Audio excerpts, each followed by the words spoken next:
What you want?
I'm Gory B Weathers reporting live from the Gory Hole, and today we're going to be talking about everything we love about Scream 3.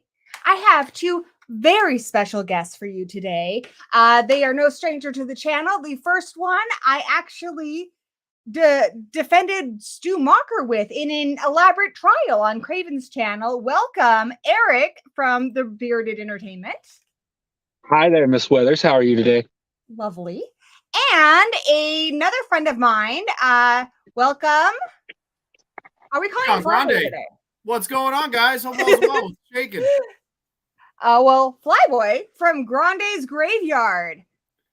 So this is I think when we talk about what we love about movies, it's easy to do Halloween. It's easy to do Scream. Everyone loves those. I like doing movies like this that I do genuinely love. No irony. I think it's a genuinely good movie, but for some reason it gets a lot of hate. It's really overhated. And It's unrightfully ridiculous. so, man. This is my favorite of the bunch. So of the sequels, I should say. But I always liked Scream 3. I thought it was super underrated. And when Gory was talking about having people on for this like little, every Sunday Scream series, back in my head, I was like, I want to defend Scream 3. Like the other movies, whatever, Scream 3. So I'm happy. Thank you for having me on. I appreciate it.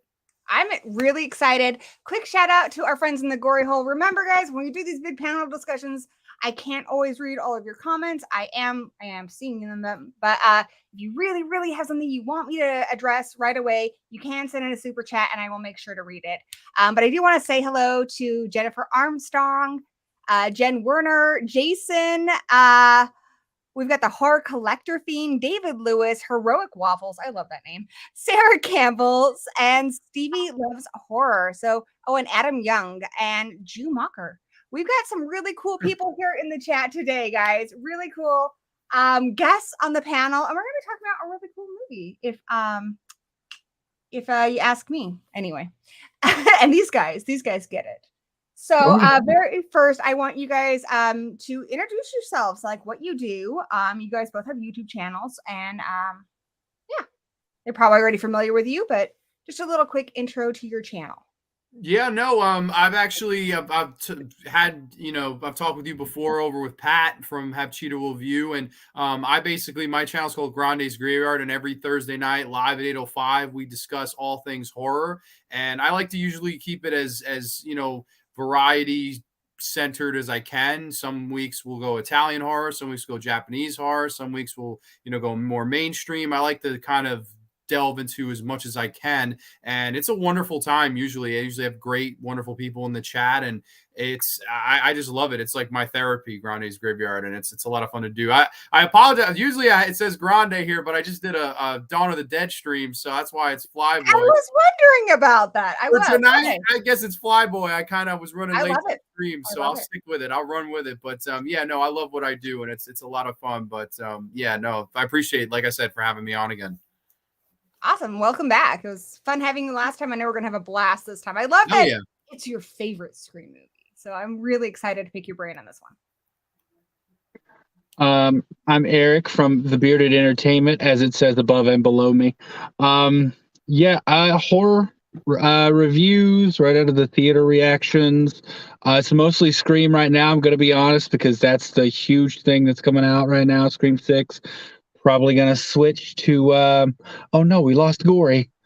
Probably going to switch to Evil Dead after that, but right now it's just... He's back. We're good. Oh, and she's back. Sorry about that. I'm trying to get our slides queued up for us. All right. Okay. Yeah, that's me. I'm on my quest for 1,000 subscribers right now. I think I'm like nearing in on 700. So I just subbed you, brother. Could be there soon. More closer. Nice. Yeah, that's my original goal was to get there before Scream 6 came out, but I'm not sure if I will. Although with your help, I might. Guys, absolutely. If you're not already subscribed, please do. I don't have anyone on this channel. I don't recommend anyone to you guys that I'm not already a fan of. These are channels I watch, I enjoy. These guys know their horror, and like me, they have a special affection for maybe the movies that don't always get affection. So I'm a big fan. I know you guys will be too. Please check out their links in the channel description below. And let's move on. So a little introduction to Scream 3. Guys, jump in whenever you want. It was released in 2000. It was actually supposed to come out in 1999. But due to the very unfortunate Columbine massacre, this movie almost got canceled. Canceled meant different things back then. But it almost got kiboshed because all horror movies at the time were kind of like, do we really want to promote violence in the media right now after this happened? And they're blaming music, they're blaming video games, they're blaming all of these things. It's a sticky situation. A lot of horror movies were like, I just don't want to touch it. And they went ahead and did it, but they were basically like, the studio was saying, we want no blood in this. And Wes Craven was like, yeah, it's a Scream movie. This is ridiculous. We're going to have some blood in it. You're going to have to give me something here. This movie did have the biggest budget, $40 million for any Scream movie at the time. And despite that, and despite how things kind of got changed around and stuff a lot, like the critics really weren't a big fan of it, though I think it has been getting kind of a reevaluation lately, just because this movie in so many ways was well ahead of its time. We're going to talk a little bit more about that in a little bit. Another thing I think kind of made people less accepting of this one was it was the first one that didn't have Kevin Williamson as a writer. He did a treatment, he did an initial script, but because they had to basically rewrite the whole thing, his initial idea got scrapped. We're going to talk about that a little more in a bit here. But first, I want to know, when did you guys first see Scream 3 and what were your first impressions? I think I first saw Scream 3. Funny enough, this is back. I'm like in the younger crowd of people. So I think I was about the ripe old age of 6 years old, around 2001, 2002-ish. And they played the trilogy on Starz movie channel back in the day. And I watched them right in a row. And I loved the original. I just thought it was a masterpiece. The second movie, I like it up until the finale. I think that finale is rather weak. And then this one I watched, and I loved that it was in Hollywood, and that I actually thought it was interesting that I felt David Arquette and Courtney Cox kind of took most of the center stage for at least the first hour of this movie, whereas Neve Campbell, I know she was filming like Drowning Mona at the time, and she was busy, so she's kind of in the background until the last hour of the movie, I guess. And I liked that personally. I liked the Parker Posey character. I liked the Jay and Silent Bob nods. I thought the humor in the film was good. And I don't know. I thought it was a step above part 2. I thought it was quite good. And I don't know. I always kind of had fond memories of this one. And I'll say this, as time's gone on, it's grown on me even more because of all the hate that it gets. Well, and I do want you to watch our What We Love About Scream 2 stream later, because that one's also amazing. Oh, sure. No, absolutely. I would love that too. I don't know. For me personally, when I watched the trilogy, this was back when it was just a trilogy before 4, and I hate the 2022 one. I can't even go into that. But this one to me, I was like, wow. I was very pleasantly. I thought it ended things nicely, and I thought it was quite good. But what did you think, Bearded? I at the time, I'm not gonna lie, when I first saw it, it was I rated them exactly as they came out. I wasn't as fond of 3 as I was of 2. Uh, at this point in my life now, where I've watched them as many times as I have, I would say they're about equal, but they're there for entirely different reasons. Like I like them for different things. Um, and it was probably, I want to say, around 2003, 2004 when I first saw it, because it was the same thing. I watched them, like all 3 of them, for the first time. It wasn't on Stars or anything. I believe I was at my cousin's house, because at the time I lived with my grandmother and she wasn't about any of that. No horror movies or anything would play at her house. So if I wanted to watch anything like that, Nightmare, Halloween, anything, it was at my cousin's house, who lived right next door. So I would go over there all the time. And I remember watching them. I want to say it was about 2003, because I was about 13 at the time. And I watched all 3 of them in the same time. And I will say, I was more scared at parts of part 3 than I was at any other movie. And I'm sure we'll get into those things later, but yeah, we're gonna dig deep. I just wanted kind of an overview. So because I'm a lot older than you guys, I saw this on opening day as an adult. um, Hell yeah. and it was different, and my impressions of all these movies, aside from I think the original, have changed over the years, just like anyone's does. But I was a young adult. I was 18. So for me at the time, we're also getting into the early 2000s there, where horror was changing. Horror was becoming a lot more, it was on the verge of kind of fighting against this like couple years of censorship we had, but we were in a bloodlight period. A lot of the horror movies at the time were really dialed back, and I understood why. I mean, I was in high school when Columbine happened. I understood why, but the young teenage version of me at the time was upset about it. I was just like, it's a Scream movie. Where's the blood? And over the years, I'm just like, you know what? None of these movies have been that gory. Yeah. That's not what these movies are about. These movies are about the mystery, and we'll talk a lot more about why I've come to appreciate it. But for me, this is the Scooby-Doo entry. It's ghosty, and it's got mysteries and solving the crime and working together and the chase. And I think it's the funniest one of all of them. The Definitely. comedy is spot on and so far ahead of its time. And I'm honestly just surprised that this movie exists. Again, we're going to get really into this, but so initially, this movie, Kevin Williamson's idea, had Stu Macher, who we all love, orchestrating a series of Ghostface killings from prison. He had survived. He finds the Stab fan group in Woodsboro, and you can see why this is problematic with Columbine. They're young kids. I understand now in retrospect why they had to change it. And so they had Matthew Lillard contracted and everything, and they had to change the whole thing. So we have a very different Scream 3 than what Kevin Williamson originally planned as the end of his trilogy. When you think about that and the rules and everything, it kind of makes a little more sense. He also had the idea of Neve Campbell being like Linda Hamilton and T2.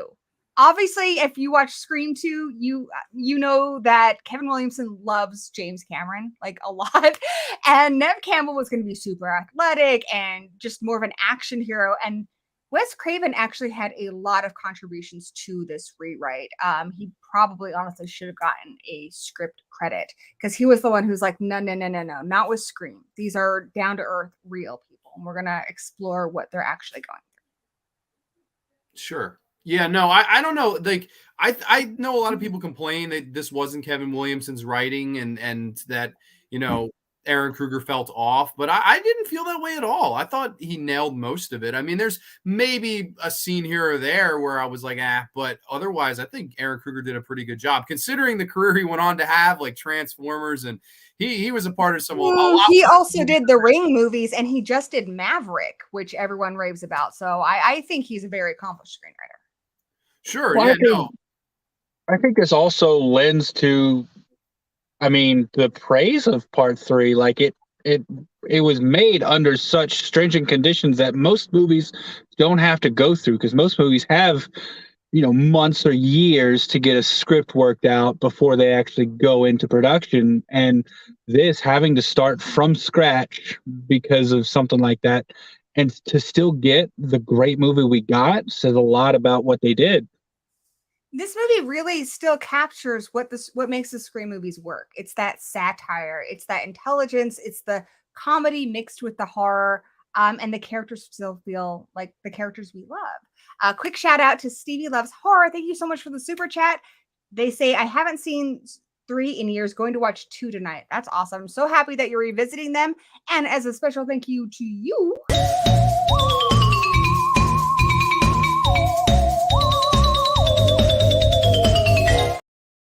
thank you so much. Okay, so the plot in a nutshell. One of the things Aaron Kruger did that was his idea is he wanted this to be bigger.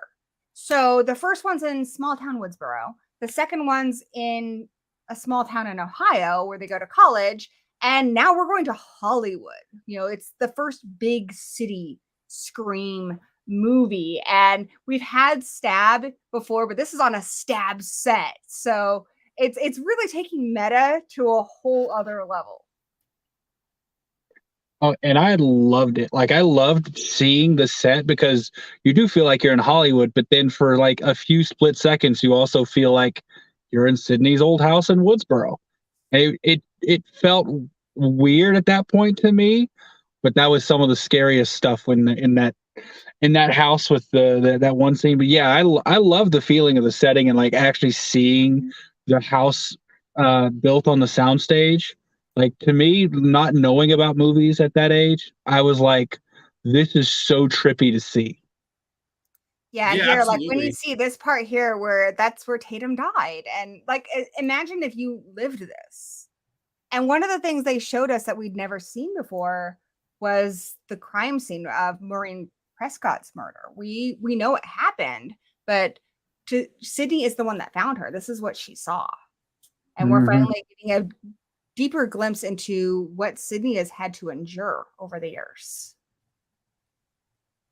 Yeah, it was interesting to see, like, when she goes back to the house, like, kind of, you almost look at her post-traumatic stress, and she's like, wow. And even they do the subtle thing to, like, when Skeet Ulrich came in the window, like, she looks out there and like remembers the relationship she had with him and all the probably psychological damage that character caused her in life. And it's her character on paper is quite sad in this movie when it starts, like she's working this like sort of like a call center job, but remote, and she's sheltered herself away. And I actually think it's a perfect setup for her arc later on in the film. But I think it's quite well done here, as we've seen this character. She is strong, she is tough, but she's down on herself. It's a depressed state, and it's a alone state. But I think it's nice that we kind of follow Gail and Dewey, of course, through most of the first and second acts of this movie. And I think they do a great job. And I love the Hollywood setting too. Like, I thought it was just so fun. And to see, Carrie Fisher and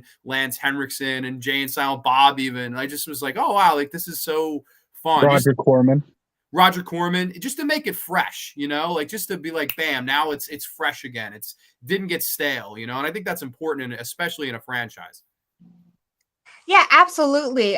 Sidney Prescott, I feel like these first 3 movies, it's a trilogy in that it's Sidney's trilogy. She is no longer, in my opinion, the final girl after this. This is her trilogy about how she deals with the death of her mother. At first, she's still mourning the death of her mom. She has no idea what really happened. And in this one, it seems, especially in the second one, that it's like Sidney blames her mom. But we realize in this one that she doesn't. She blames herself for not being able to protect her. It was her boyfriend that killed her. It was her friend that killed her mother. and she's beating herself up because she didn't save her. She didn't know, she should have known. It's not so much that she didn't know what was going on in her mom. It wasn't her mom's secrets. It was the things that she should have picked up on. Dude, just a minute. Yeah. I was saying, that's the thing that I always do that. I never know when someone's done. I don't want to interrupt anyone. She really is like at the beginning of this movie, she's still a line that like breaks my heart still to this day. And it just shows how like broken she is after the first one. And it's her dad's there, and it's the first time we see her. She got her dog Cherokee, and her dad's there, and he said something about like living up in the woods by yourself like this. He says it's almost like you don't exist, and she says that's the point. Ghosts can't kill what they can't find. Yeah, and this is a callback to what she said in Scream 2. Scream 2, she's still. I also feel like Sidney's journey. Sidney never wanted to be a horror movie character ever. Her whole journey is basically saying you can change your genre. That if you've had something horrible happen to you, that doesn't need to define who you are. You can change your genre. You don't need to be a horror movie character. You can be, the character who has the great marriage and kids and is living her best life. And that's Sidney's struggle. And in the last movie, she tells Dewey, because she's trying to be a college girl, have friends, join a sorority, do the normal stuff, because that's what she wants. And Dewey's like, it's someone you know. And she's like, well, what am I supposed to do? Hide under a rock? And then basically after the events of Scream 2, she's like, yeah, that's what I have to do. I'm not allowed to have these things. Instead of allowing herself to have any kind of life, she's basically quit. Yeah, and I think that's a whole thing where it even goes further than just a slasher movie or a Scream movie. That's quite horrific for someone to feel that I have to seclude myself, that I have to be hiding under this rock for my whole life. I think that's a horror in and of itself. Like the world's better off without you, essentially.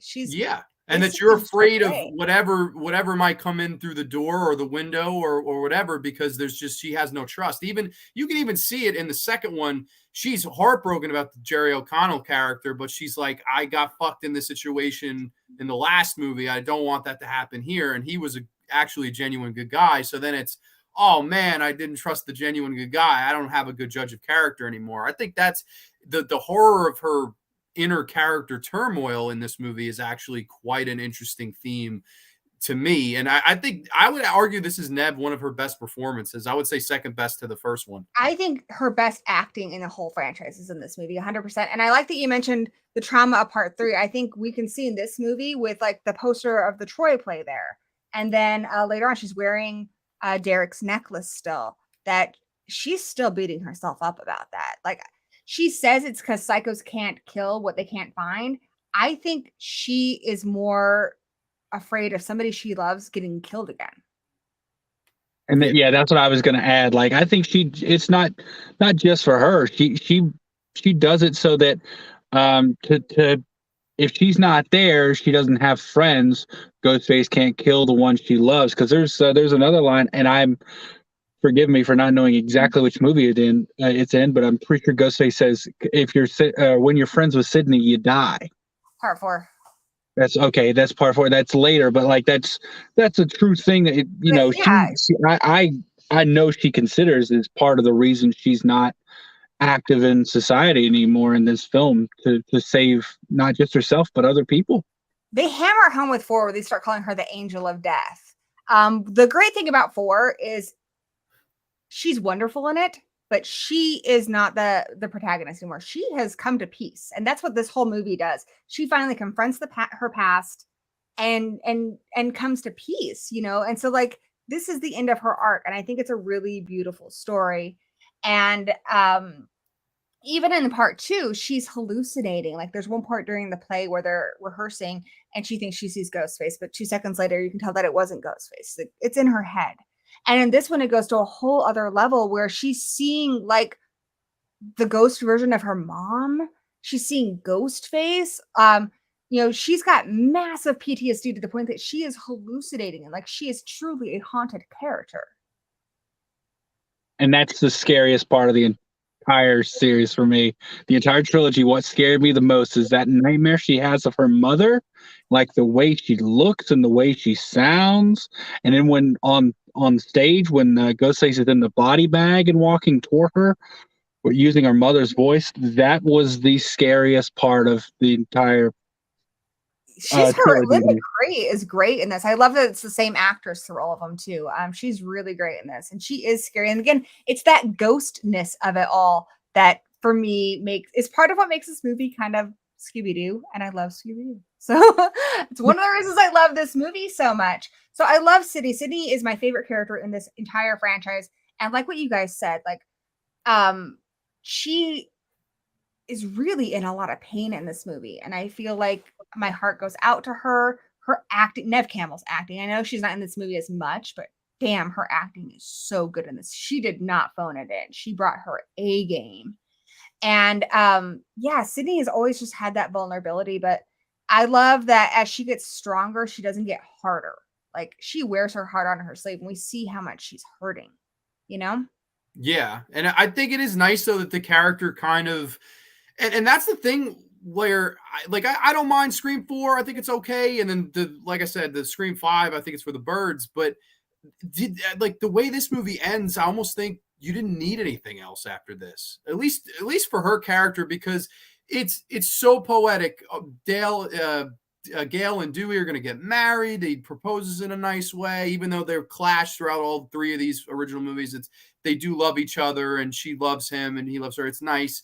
And then, Patrick Dempsey's character, hey, we're going to watch a movie, and she sees the doors open. It's like, I can't lock the door for the rest of my life. Yeah, like what's going to come is going to come, and I have my friends and my family, and they got my back, and I'm a fighter to the end. I think it's the perfect storybook ending to her character. And in my opinion, though, in the franchise, I just think, I don't know, I guess a question for you two, the impromptu, do you think it could have just been the end here and we could have lived happily ever after? For those three characters, I think absolutely it could be the end. I do think that there was more to say with Dewey and Gail because it looked like they were together at the end of 2. And so we need to know I wanted to know for certain, is she going to stick it out this time? And we see that she is, even though it's hard in 4, that's marriage, but she is doing it. But it's not their story anymore. And it's like, okay, well, what happens? It answers the question of what happens if this happens again?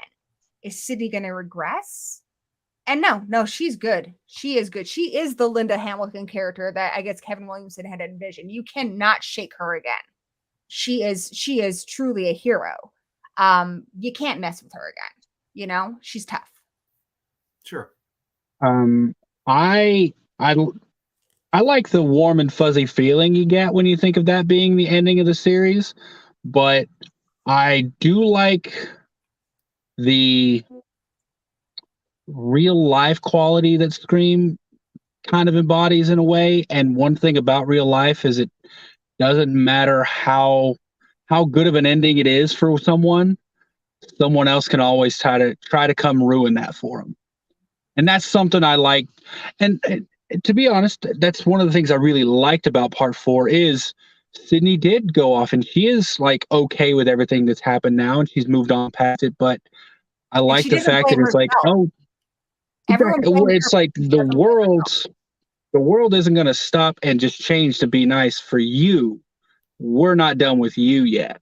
And I like that we see that how she's dealing with it now versus when in part 1, for instance, how she dealt with it then. I like seeing more and more how she deals with it past that. But if the story had stopped there, I would have been perfectly satisfied in that storytelling. Yes.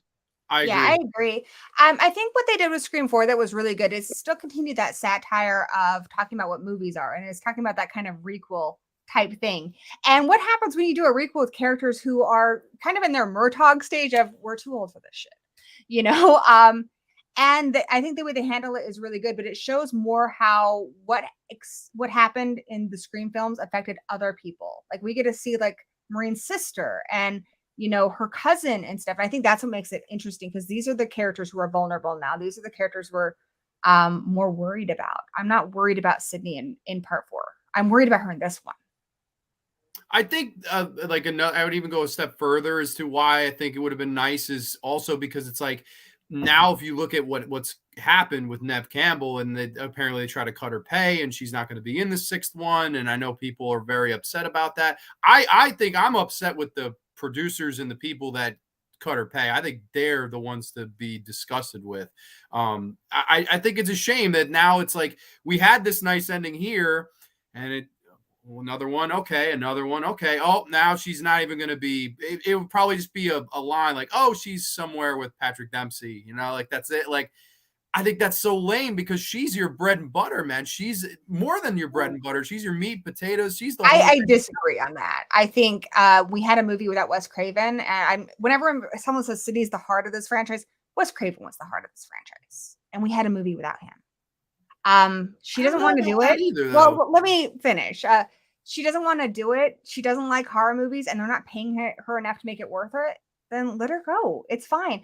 I would rather have her not be in it than to do it and not be happy, and to do it and have such a sad. Her part in part 5 was unnecessary. Like she was a glorified cameo. If they're going to bring her back, they need to give her an actual decent part. That's an actual story. Because at this point, it's just fan service. Yeah. No, we don't need her for a good Scream movie. We can have a good Scream movie without Sidney.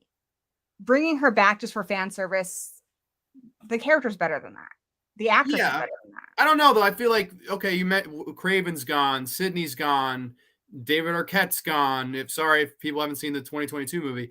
It's like, how many can you keep taking away until is it still really Scream, or is it just we're selling it as the novelty of Scream and we know you have your money because the name sells? Go ahead. You're good. Go ahead. I've kind of always been of this opinion, and this is something I've said in other streams, is I don't think Sidney's the heart of the franchise, but I think you have to have continuity back to that first movie, because without that, you're essentially a stab movie. You're no longer a Scream movie, because with other horror movies, you always have a continuity. You always have Freddy in Nightmare. You always have Michael in Halloween, Jason. You always have that constant. Well, Ghostface is someone different in every movie. Yeah. So if we remove everything that has continuity to the first movie, then we have all new characters everywhere. So there's nothing actually making it a Scream movie versus a stab movie. This is kind of going off into a different direction, because I really want to talk about Scream 3 here and what makes it good.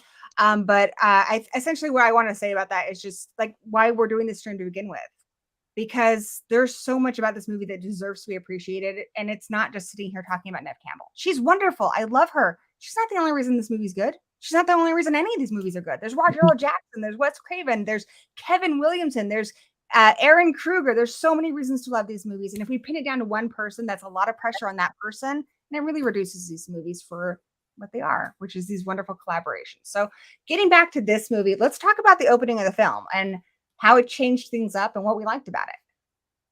I really loved the opening of this, and I thought it was really good, effective use of the opening kill, because it actually had a point and a purpose, as opposed to, in my opinion, the previous film where it was like, oh, it just because they had the same names as these people. Like, I thought that was lame. Here was, he wanted her location. He wanted to kill Cotton to get her location. I was like, that's smart. I thought that was well done. And I like Liev Schreiber. I think he's good. It was, I thought, a good way to open the film, intense way. And I think a good tone setter for what was to come.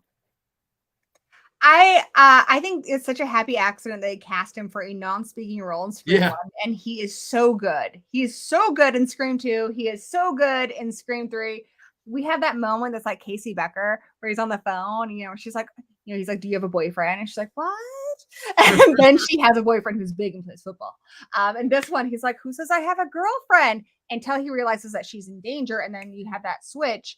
And I love that Cotton is a character who's not all likable. He's a jerk. He's kind of, not a great guy. He's not a great boyfriend, but he is still brave. And ultimately he does the right thing. You can be heroic, I guess, without necessarily being this like paradigm of virtue. Yeah, I think it really it really made me think about Cotton, because I go throughout the first 3 movies, I go back and forth on how I feel about Cotton, because In the first one, obviously, you think he's a terrible person because you think he has murdered Marine. In the second one, you find out he didn't, but what I kind of liked him when he confronted Gail about Gail not warning Sidney about the interview. But then at the end, he's like, "I'll save you if you give me my interview," and it's like it's kind of a. I think he would have saved her anyways, but it's still a terrible thing to do. And then in this one, you're like, okay, you're kind of a terrible person trying to cheat on your girlfriend, like have some 800 number calls right now.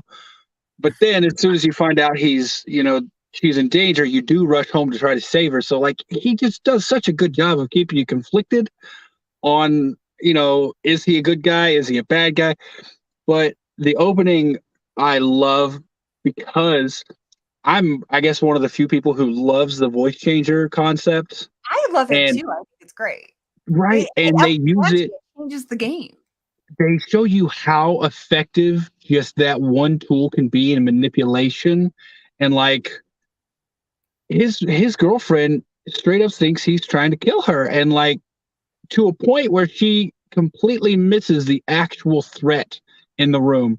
And then he literally tells him he's dead in his own voice. And I'm like, oh, that's cold-hearted right there. Oh, love it. There's a moment there where it's almost like The Shining, because like in The Shining, Jack Torrance is obviously manipulated by all these spirits, and he's coming through the door. And in this one, he's like, I'm not going to hurt you. It's almost like the same line from The Shining. And you can see how terrified she is. Like, she's just trying to process everything that's happening. She's completely unprepared for a ghost face to come up behind her. And she doesn't know how to dry off after a shower either. Did you see how much water she was getting in that damn hallway when she was walking down? Like, come on now. But I love that because we addressed the gratuitous shower scene in Scream 2. And in this one, Candy mentions it again. Like, why is she in the shower? Because they talk about that a lot, how it's totally unnecessary. This is the one time it's necessary because we need a reason why Christine slips when she's getting away from ghost faces because her feet are wet. So it makes total sense. I mean, it makes sense if you don't know how to dry off after a shower. Come on, people. Get a better bathroom rug or something. I don't know what's going on there. I do think Kelly Rutherford is great in this too. She is so just genuinely like terrified, like the way she sells it. What else? I love how Cotton is so easily seduced by having his ego stroked. Like he will even get off the phone with his manager. It's just, I love. It's one of those characters you love, even though they're despicable people. Yeah, he's 100% Cotton. Sorry, what'd you say? I said he is 100% Cotton. That's exactly like, the perfect way to have his character get set up. Like, oh yeah, you like my show? And work him ABC, and then bam, D is like, oh no, like what? My girlfriend's in trouble. He's almost like the ghost from Gail's past, because Gail is this character who's gone from, like, her journey is going from being this ruthless, opportunistic person. And we know why she's had to do it to succeed because nobody will give her the opportunities that she deserves. But Cotton is for a completely different reason. He just wants to be famous, and he never really grows beyond that. But he's also not a one-note character. He's complicated. Definitely. It's actually is wild that he shows up in all three of these first movies. Like non-speaking to probably his biggest role in the second movie and then the opening kill in this movie. But I agree with you. I think he did a wonderful job, and he obviously went on to do bigger and better things. So it's kind of cool to see that progression. He started small and got bigger and bigger and bigger. And then, all of a sudden now he's Ray Donovan and amongst other things. Onto the poster. Even Jamie Kennedy didn't get that honor. The guy who plays Jamie Kennedy's character in this movie does, in the Stab movie, but poor Jamie Kennedy. So unsung. Let's see. So another thing I wanted to point out, there's this weird, have you guys noticed the weird thing that's going on with, and this is why Jay and Silent Bob are in this, the Clerks Scream thing. So in Scream, there's a poster for Clerks, and then when they're going to watch a movie, the Clerks tape is there, and at one point they I think in one of the movies they talk about watching Clerks, and then in this one there's a Chasing Amy tape. But yeah, apparently Kevin Williamson really. Oh my God, never noticed that. Kevin Williamson really liked that Clerks was accidentally kind of in the background and stuff. And so then he kind of did some shout outs to Scream and Wes Craven's work and his movies. But you can still see it here. It's even in Scream 4. It's an ongoing thing, like this kind of little love fest that I kind of think is adorable. But I did notice this today when I was watching. I was like, hey, that's Chasing Amy. I love that. I love movies where you find something new when you rewatch them. So I agree with you guys. I think this opening is so suspenseful and different. And even though we're on the third movie, we're not predictable yet. Like I remember watching this and going, wow, that's the coolest voice changer ever. And anyone who thinks that it's not realistic, I have never found one that makes me sound like Roger Jackson. So they're not realistic anyway. So we talked about this a little bit earlier. Oh, the other big surprise I wanted to say is how cool it was. This is the first one where they're not killing a new intro character. I mean, it was effective with Drew. We knew what they were doing when they did it with Jada, but they did it in a different way. And in this one, it's a character we know. It's the first time it's someone we know who was killed in the opening, which was really shocking. Go ahead, Bearded. Oh, I didn't see your hand. You could just no. I was actually holding on to some up here. Oh, I know you. I'm like the whole time. I'm like I was. No. If I'm gonna have it up, it'll be right here. Usually it's one finger, but sometimes the green screen will just like make it like that disappear. So it'll be. You're good, man. Go ahead. No, I agree. I think it's a good opening, and then I don't know. I kind of really like our cast of characters in this one. I especially love Parker Posey. I think she's great. We're going to get into that. Actually, my very next question I was going to ask you guys is who is your favorite returning character? So of the characters who are returning from the previous two Scream movies, who's your favorite? So we were talking about Sidney. Yes. In this movie, you have to. I feel like I have to say David Arquette because I feel like he's the center of the movie for most of it, and then it's like it's transition. Once Sidney shows up, it's like, oh hey Sidney. It's like, oh okay, but bam, now it's her movie. But for like the first like couple of acts, it's David Arquette. He's just so fun in the role as Dewey, and like was that a threat? No, you'll know when I'm threatening you. Oh, was that so good in this? The back and forth. I love it so much. Yeah, he's great, man. He was so great as that character. I would say David Arquette. I think he was phenomenal in all these movies. Who would be yours, Eric? It's also going to be Dewey. Everything about it, like, Sorry. I thought it was such a great way to work him into the story. Like for part 2, one of the things I love about Dewey is he's always there to help. Like he's always there to like help save someone. That's what I think makes him stand apart from everyone else. Like usually the main character has this whole that position thrust upon them. Gail's usually there trying to get a story. Dewey's always there to help someone, to protect people. And he says that he's like somebody who appreciates, that I can't remember exactly what he says, basically just that he's supportive and stuff. And just like this movie kind of reinvents a lot of our archetypes in a way, I think it reinvents the male hero. He's not all like originally, I guess this character in Scream 1 was written to be kind of like this big hunky guy, but he's not. He's, a guy who is constantly having to prove himself because people think that because, he's a little bit younger looking, he's a little goofy, that he can't be taken seriously. And that's part of his charm, I think, too. Yeah. It's like he's not, and that's why we love Dewey. Like I think there's a blue collar aspect to him, like, and that's what makes him so likable is because he isn't so perfect or anything, but his heart's in the right place. So it's an easy character to root for, and that's why I always like with Gale Weathers. She's the opposite. She's really out for herself, and generally selfish, but she does have a really good heart down there too. And I think that's what they see in each other. It's like they both have such good hearts, and I like everyone around them. Like I said, Jenny McCarthy in a small role. Of course, like I said, Parker Posey, I love. Patrick Warburton's in this. We're going to talk about them in a bit. Oh, okay. Sorry. Dewey. But yeah, Dewey's absolutely my favorite. And I think this movie shows like his protective nature, and it shows how intelligent he is at certain parts of the movie.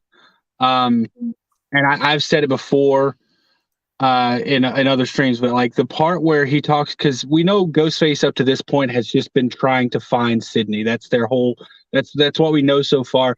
And there's a point where he's talking to Gail, and he tells Gail someone called the Woodsboro Police Department a few weeks ago asking for Sidney's file to do research for the movie. They wouldn't give it to her. A few days later, they come in to find the file room had been ransacked, and Sidney's file was gone. And he's like, I went in and got it 2 days earlier. And I'm like, that's forethought that no one else would have. Like he's that intelligent, and he puts that much work into protecting people. So Dewey is by far my favorite character in this movie. Returning character, yeah. I think a lot of people think that because, maybe you're big-hearted, that you're less intelligent or less brave, but obviously he is really smart. He has he's the one who puts together the photos matching the backdrops. He is really smart. And for me, it's a lot like Xander and Buffy. I think it's one thing, obviously, someone like Dutch in Predator, where it's like Arnold Schwarzenegger. It's like, yeah, he's brave, but he's also ripped to shit, and he's not scared. It's easy to be brave when you're not scared. Dewey's terrified, but he goes in there anyway because it's the right thing to do. That's bravery. Oh yeah, bravery isn't the absence of fear, but like the action in the face of fear. Exactly. I think he's great in this. We kind of go over a little bit of what we went into Scream 2. He is initially hostile towards Gail because she left after, his recovery and everything. But you can see like they still always have each other's backs. After the explosion, he can hear Jen and Gail calling for him. He goes to Gail. When Jen starts talking smack about Dewey, Gail finally gets to hit somebody. Good for her, because she's always on the receiving end. But you can see that they always do choose each other ultimately.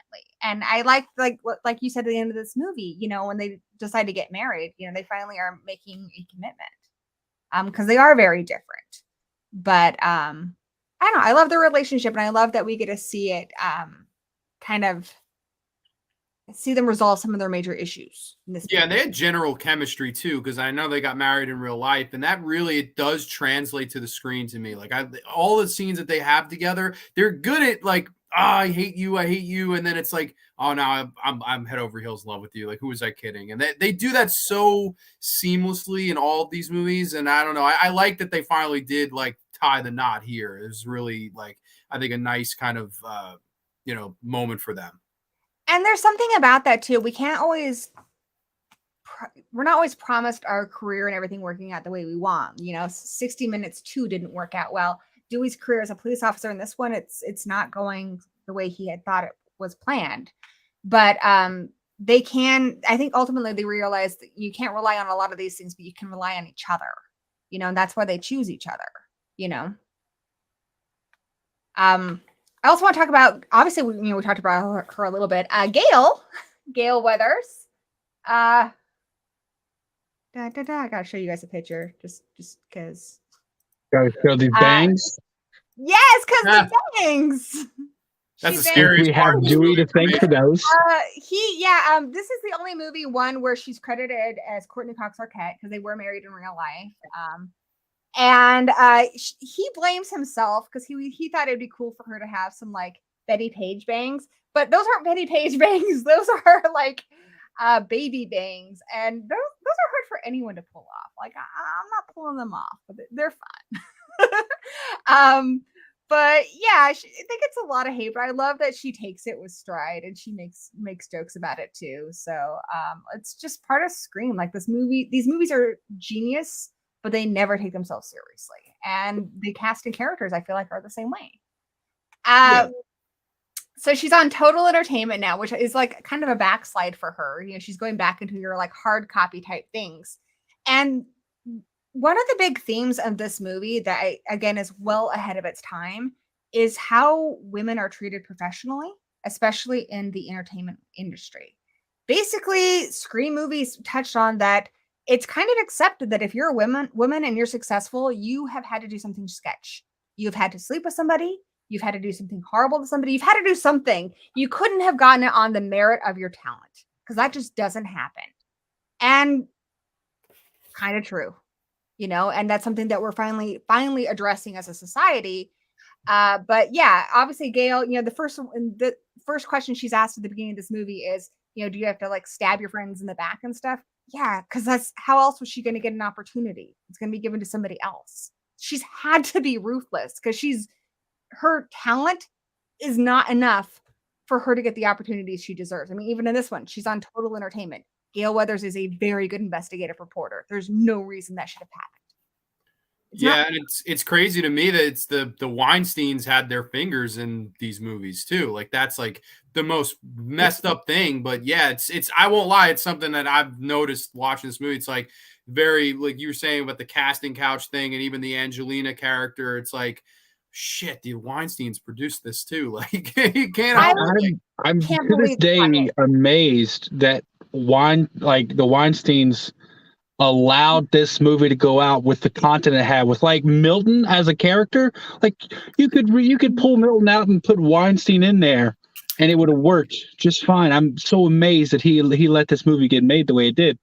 I feel like a big reason for it is primarily Bob Weinstein is the one they dealt with for these movies. And Harvey is the one who obviously was more of the Milton type character, but I'm still surprised it got past him because Milton could basically be Harvey Weinstein. I mean, hell, especially after what happened after Scream with Rose McGowan, it's a lot like what happened with Maureen. There was no charges pressed or anything, but we all know what happened, because they had to basically buy her off. And this was 2000. Yeah. I know. It's incredible. I'm grateful but that's what I mean. So far ahead of its time. And I think it even addresses a lot of the stuff with Maureen. Like the last two movies, I feel like kind of slut shamed her and blamed her for what happened to her. Like, I'm sorry, cheating on your husband does not mean you deserve to be murdered. It's not the way it works. It means you're a bad wife, but it does not mean that you deserve to be murdered. And a lot of the things said in the last two movies kind of blamed her for that. And in this one, I feel like it vindicates her and shows that no, she was victimized. She never deserved any of the horrible things that happened to her. And the choices she made that were not good. I mean, obviously she wasn't a good wife. It's because she was a very wounded person. It wasn't because she was a hateful person. Yeah, I agree. I can't. If I'm being honest right now, I don't want to speak to any of this because I've never been in that situation. I will never be in that situation. So I can't say that I would deal with it in one way or another. So, yeah, she definitely didn't deserve what she got in any way. Also, you mentioned the casting couch. Bianca, who's the Carrie Fisher character, she says, I'm not, because I didn't sleep with George Lucas. I didn't get it. That it's a joke, but it brings into the whole thing. Like if you want opportunities, that's what you have to do. It can't be that you're the most talented person in the room or you're the person who deserves it. And Angelina says the same thing at the end. She's like, I didn't sleep with that pig Milton I forget how she ends the sentence, but yeah, she admits we're like two-bit celebrities or something. And then Jennifer even says, she can't believe she slept with Roman, which kind of implies that that's how she got the part in this movie. So yeah, it's well ahead of its time, and I still, like you guys said, I'm just amazed that this happened in a Weinstein movie. Like, yeah, what the hell? It's messed up. It's insane. It's really insane. It's as much as you watch a movie like She Said, and you see all the things they did to keep this under wraps and to keep it from getting out. And it's like, it's in your movie. What the hell? But yeah, I do think well ahead of its time. And it's just something that I think has helped people to maybe reevaluate this movie a little bit more. And the way like Milton talks about it, I was so happy to see him die. Yeah. I can say Lance Henriksen, great guy. Got to talk to him at Texas Frightmare. Lovely man. But when I heard Milton talk about it, when Gail and Jennifer like confront him about it, oh my God. I'm like, I want to shoot you right now. It was awful and disgusting. The way he describes it, it's like, well, they knew what it was, and that's just what you have to do to be a celebrity. It's just, it's messed up. And unfortunately, that, I mean, honestly, probably continues to be the way things have been in Hollywood for a really long time. He says the 70s, but we know from the Harvey Weinstein thing, this was very prominent, right when this movie was being made. And what's scary about it is you could be thinking about this could be happening since the beginning of time. I mean, it's not like it's just that 30-year gap. It's probably gone on for years and years and years before that too. It's quite scary, and I think it's quite, in the weirdest way, it's poetic that it's in a Weinstein film here, and it really plays as a big catalyst because the character that goes on the spiel, I don't know if I want to say his name yet, but he says they fucked her 10 ways from Sunday and it ruined her whole life. And when you think about that, that is quite sad. Like her whole life was ruined that one night where she felt that she betrayed herself to make it in this business, and thus led to her turning her son away and all that. But I don't want to get too ahead of myself, obviously. Well, and it's kind of a lot like with Sidney. Sidney ultimately decides, she's somebody who's had people try to kill her multiple times. And you would say, well, the end result of that typically is you go off the grid and you're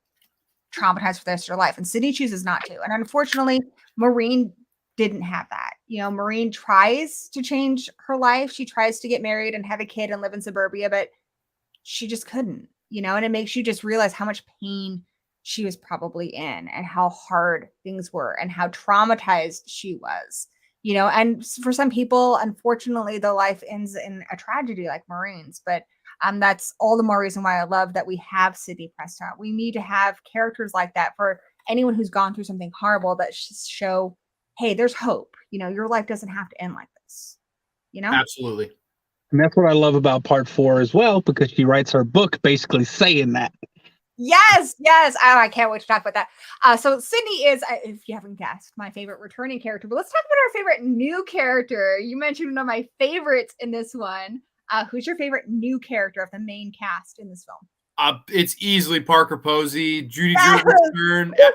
She's, I think, the best new character in any of the movies. I think she's fantastic. She fit right in, to the point where in the back of my head, I'm like, I wish they could have found a spot for her in the first Scream so she could have been reoccurring somehow, because she is born to deliver this dialogue. I love her. Her energy, how Gail Weathers would do it, or she's she's like, what do you think this is? She gives the real Julie, that's $2,000. And then where the hell are you, she is. Takes off the ring, slams it down. Oh, fantastic. For me, slam dunk. I don't even think anyone else is close to how great she is. Parker Posey, slam dunk.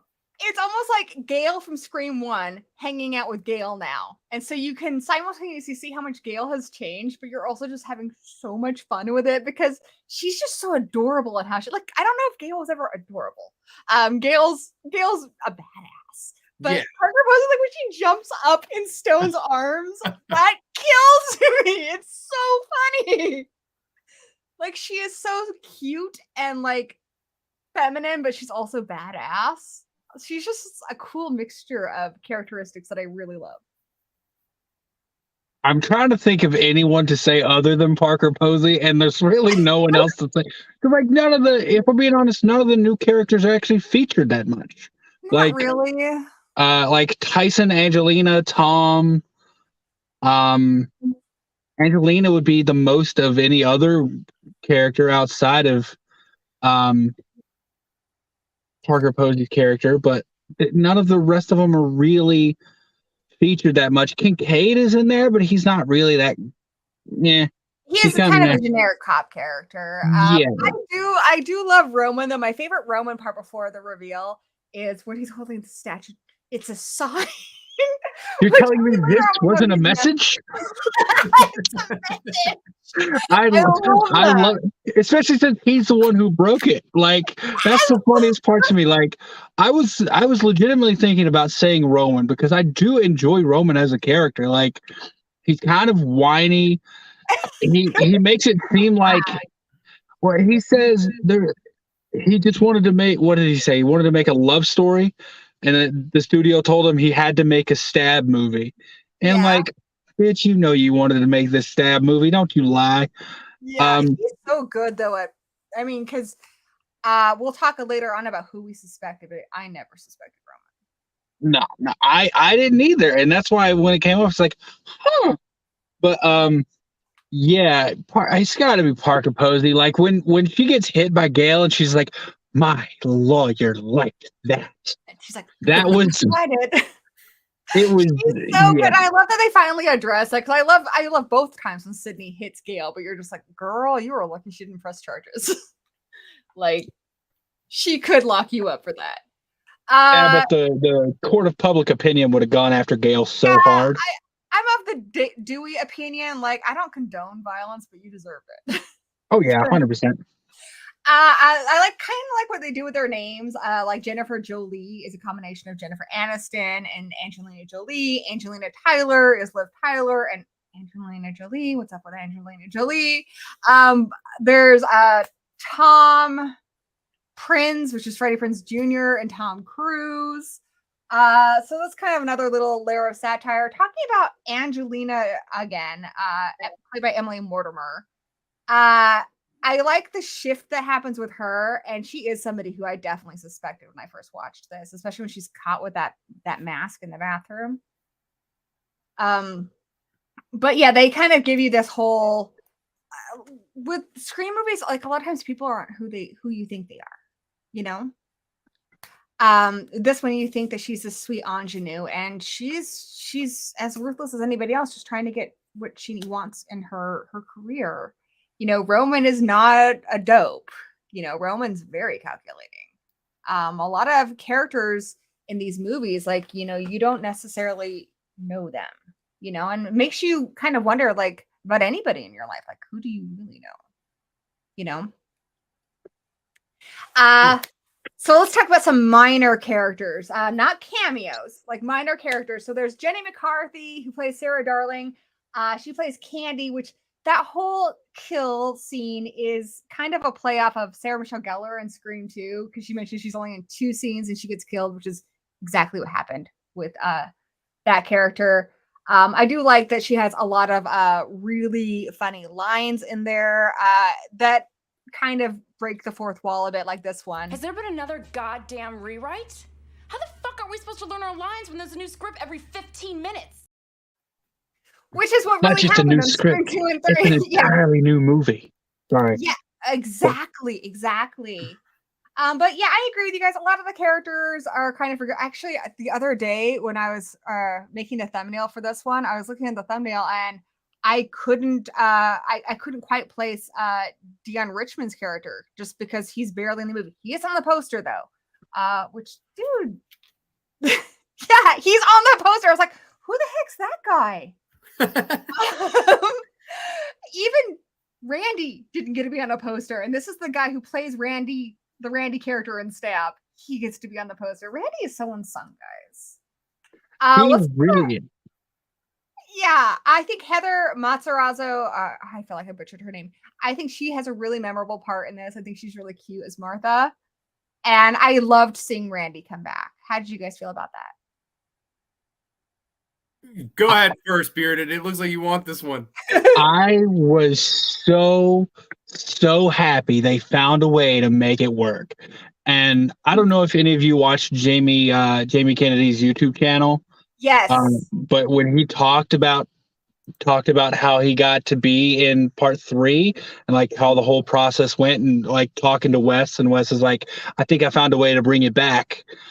I'm like, when I saw him on screen, I was like, oh, my boy, you're still here.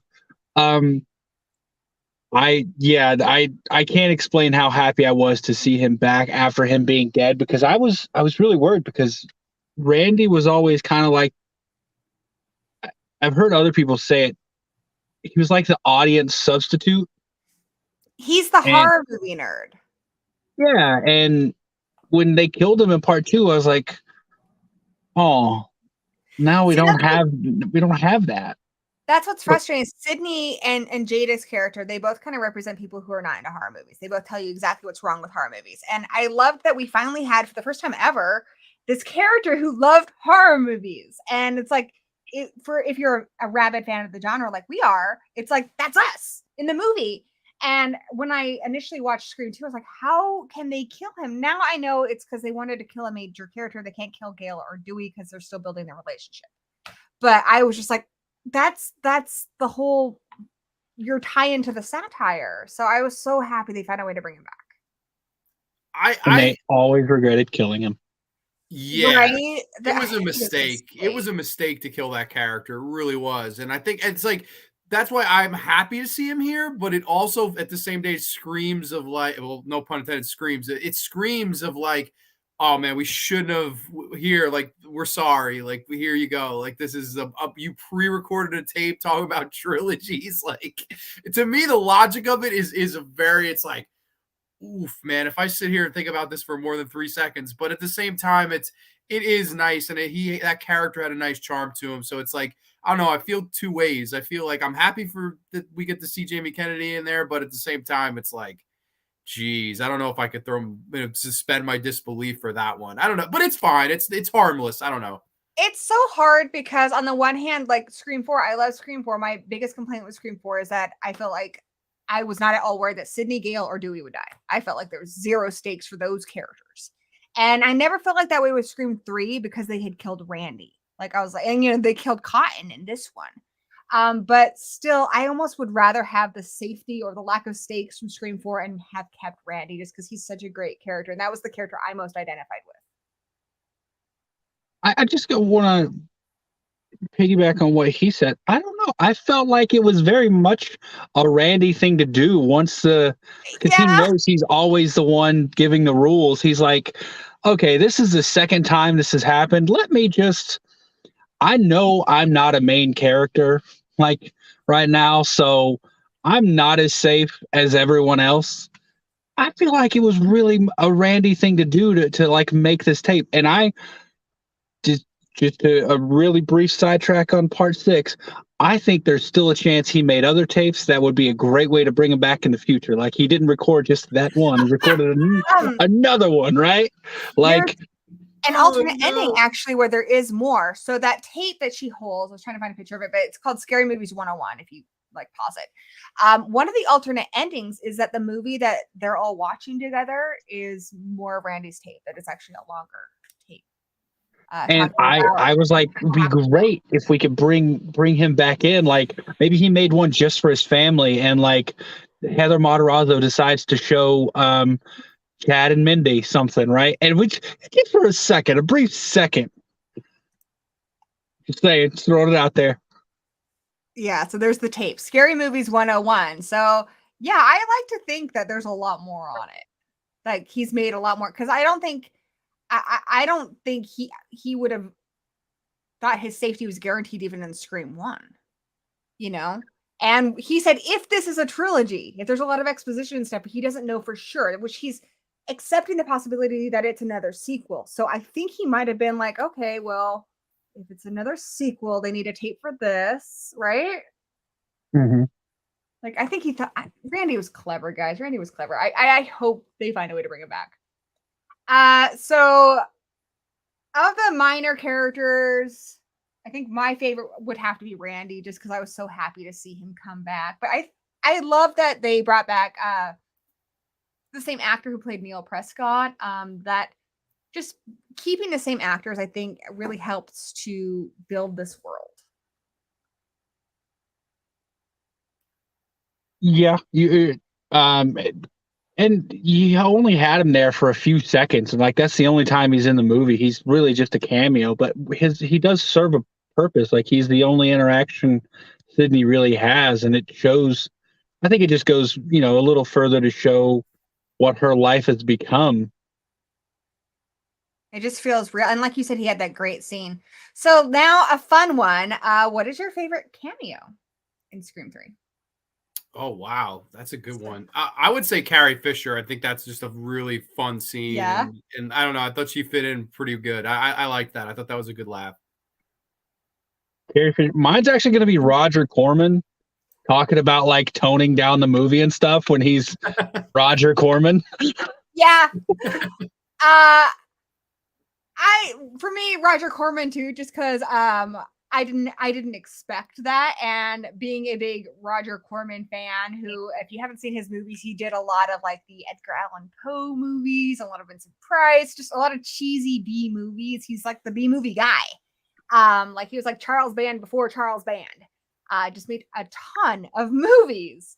So it was really cool to see him in this and talking about toning down a film, which is just such a not a Roger Corman thing to say. So I think that's probably my favorite. He's like, violence in cinema is a big deal right now.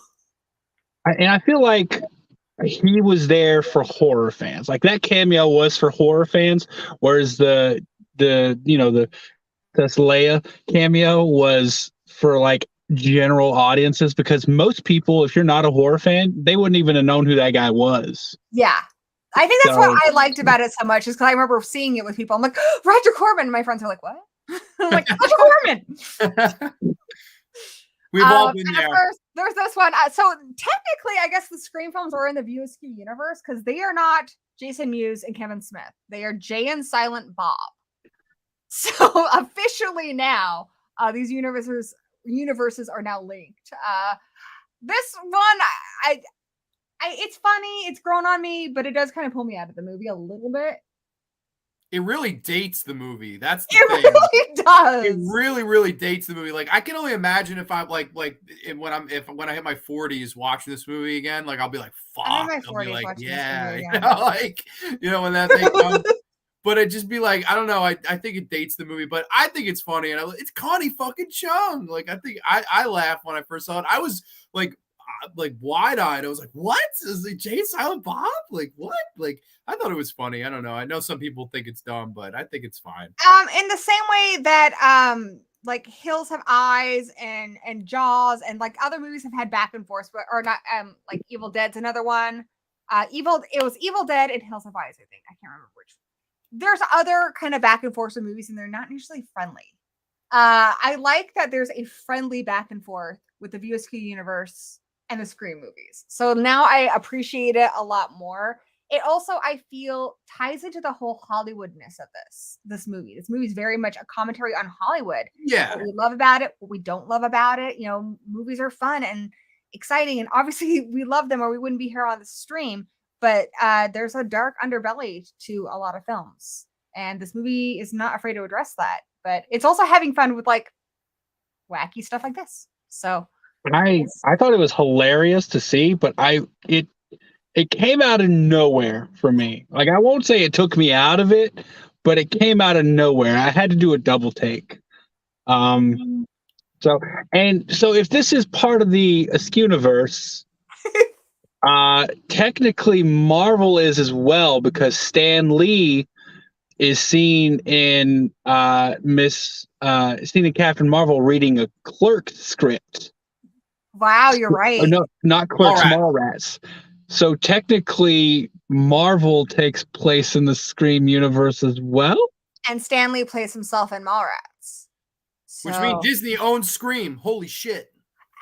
Disney's done it again. Oh no, the mouse strikes again. Moving past that nightmare. So, what is your favorite scene in this movie? Just if you were to pull out a scene that's your favorite. Ooh, that's a good question.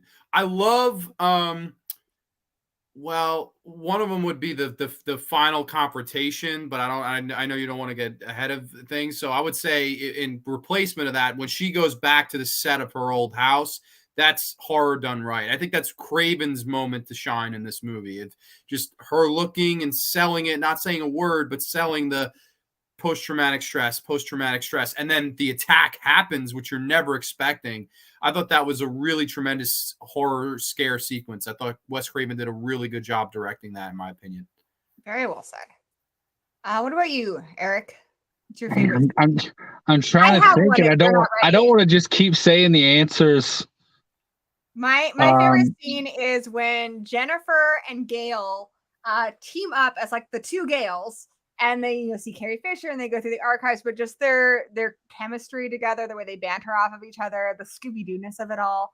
I love that so much. I love that whole scene with the two Gales investigating, hunting down. Okay, I'll do just a very small scene, since I don't want to say the ending scene, because if I had to pick just one in particular, it would be the final confrontation as well. My very small scene is when Stone goes into Dewey's trailer and gets that call from Ghostface, because he says something. I've always gotten like chills the way the voice shifts from Dewey's into Ghostface's when he's on the call, because Stone says, I'm like looking through your tin trailer, making sure there's no one in here waiting to I forget exactly how he says it, but basically no one's waiting in here to kill you like they did your sister. And Dewey's like, what'd you say? I can't believe you said that. That makes me. Like and then they reference Tatum. Yeah, and then Ghostface is talking in Dewey's voice. And he says, I can't believe you said that. That makes me. And then it switches to Ghostface voice, and he says angry in this really particular way that it just always gives me chills. And then he ends up technically killing him with the frying pan. And I've always loved that scene because Stone just keeps going. I mean, despite it's hard to kill Joe Swanson. That's all I'm saying. I can't see what that poster is. Talk about Patrick Warburton, but I love him in this. Just how mean he is to Dewey. Dewdrop. We're gonna do it my way, Dewdrop. But he's just great. He's delightful in this film. Oh, what did you say? Line? Huh? Oh, my favorite line from Patrick Warburton is when he's talking to Dewey. He goes, Your resume reads like the obituary column. Yes. Do you guys have a favorite line in the movie? A favorite, quote? I have to think. I'm sorry. That's horrible. That's so hard. Yeah, there's a lot, I feel like, in this movie. This movie's really funny. I think one of the ones is it's more of an exchange of dialogue. Is that a threat? I love that one a lot. Oh, that's funny as hell. I like the lose something, found something. Damn, I remember when I was a kid, I was like, holy shit, like, 6-year-old me running around, I was like, holy God, like, I did not see that coming at all. That is an underrated moment for me. Head, Dewey, head. That's a good line. Yes! That's a good line. Yes! I love that line so much. Or even the when they kick down the door and Sidney shoots the hell out of Ghost, and yeah, like just the enthusiasm there. I thought that was good too. I like that line. Yeah, there's some great ones. So let's talk about favorite kill. We've talked about kills a little bit. This one isn't notable for its kills, I guess, but honestly, like I said, none of the Scream movies are that gory, and I think it does fit in well with the previous ones. What is your favorite kill in this movie? That's a good question too. Thank you.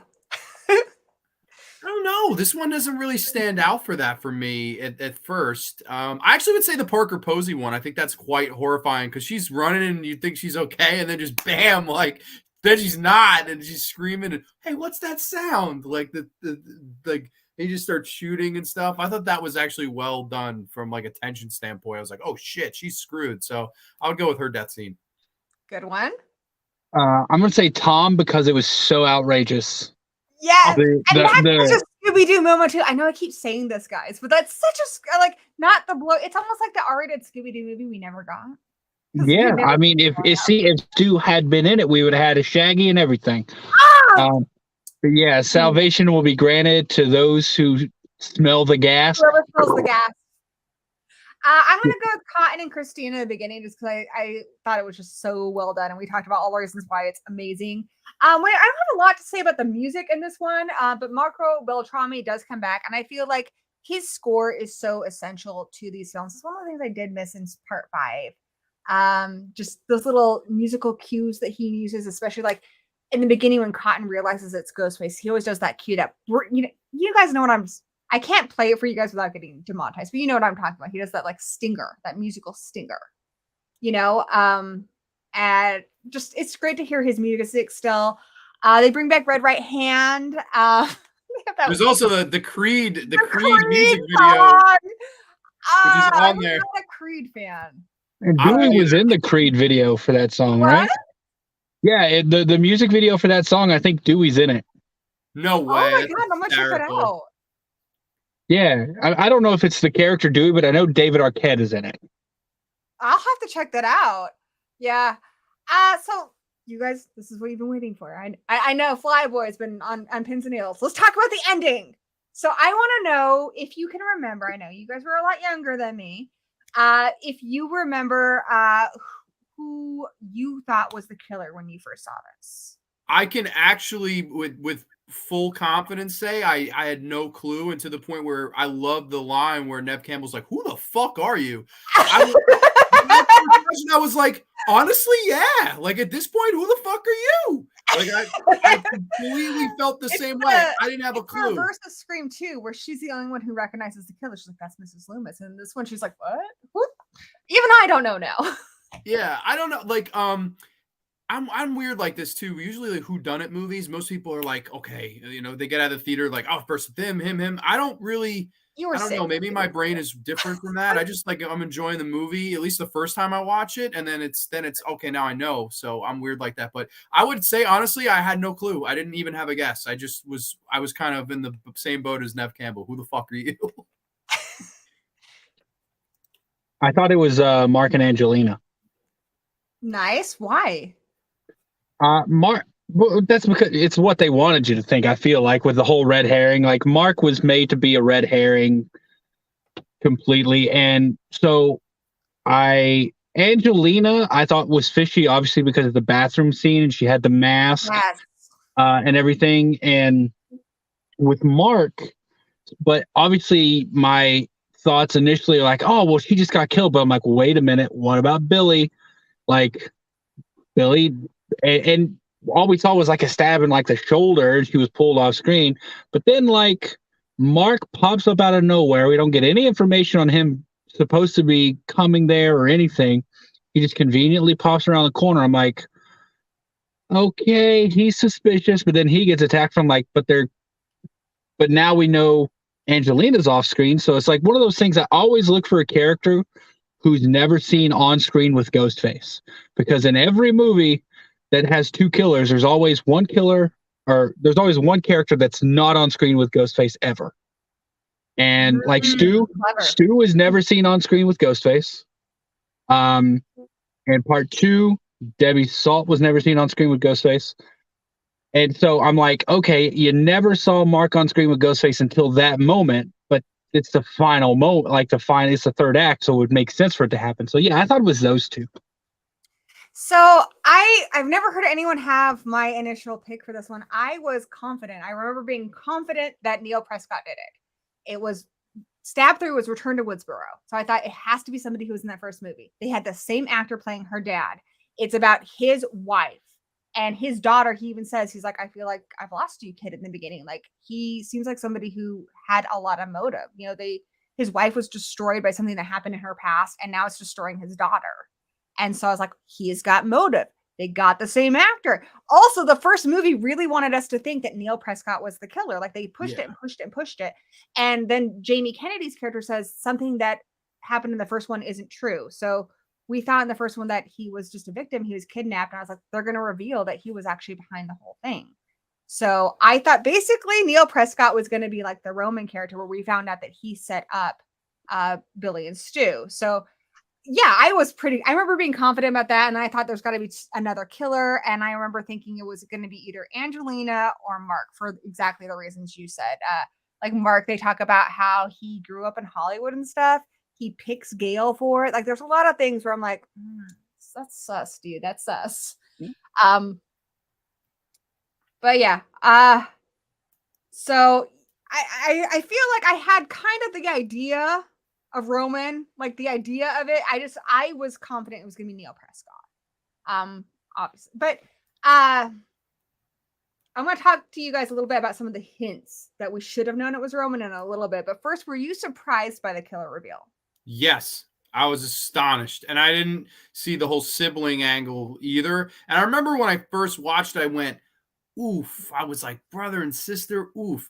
And also that he says Your sound effect. Just like also that he mentions that he's the reason Billy and Stu. I was like, oof. And even to this day, that one is still an oof. But I actually now don't mind it as much. Like it's one of those. It's like as the more I watch it, I'm more accepting of it. Like I know a lot of people get really mad, and I know that's a big reason why people don't like this movie. But I actually think the spiel is great. I think Scott Foley does a great job, and I don't want to get too, but I know we'll get there. But I was astonished. I don't know. Yeah, that's why they showed that clip of I think Dawson's Creek in part 5. So if they find a way to make that happen, that'd be cool. Oh yeah, that would be cool. I'm just gonna mirror everything he said. Yeah, I was astonished too when although I wasn't angry at it at all. The reveal that like he inspired, because I was always of the opinion that Billy and Stu were gonna snap at some point anyway. He didn't make them do it. He just kind of pushed them in the right direction. He was the straw in the camel, straw that broke the camel's back, if you will. And I loved that. And the whole brother sister thing, I'm like, oh, and that's another thing, like the way it's seamlessly tied into back to the whole assault thing that Maureen went to. Like like he's another part of the trauma that she had to endure, because it's not like she ever forgot him. Like she knows that she has a kid out there that she didn't want, that came from these horrible situation, and like it's not like that's gone. So that's part of the trauma she's having to deal with as well. So like I love how that whole thing is tied back, and it kind of fits perfectly into the story that's been weaved so far. It's just like Randy said, it's something you thought was true from the beginning that you just didn't even realize wasn't true. So I loved the reveal. Absolutely loved it.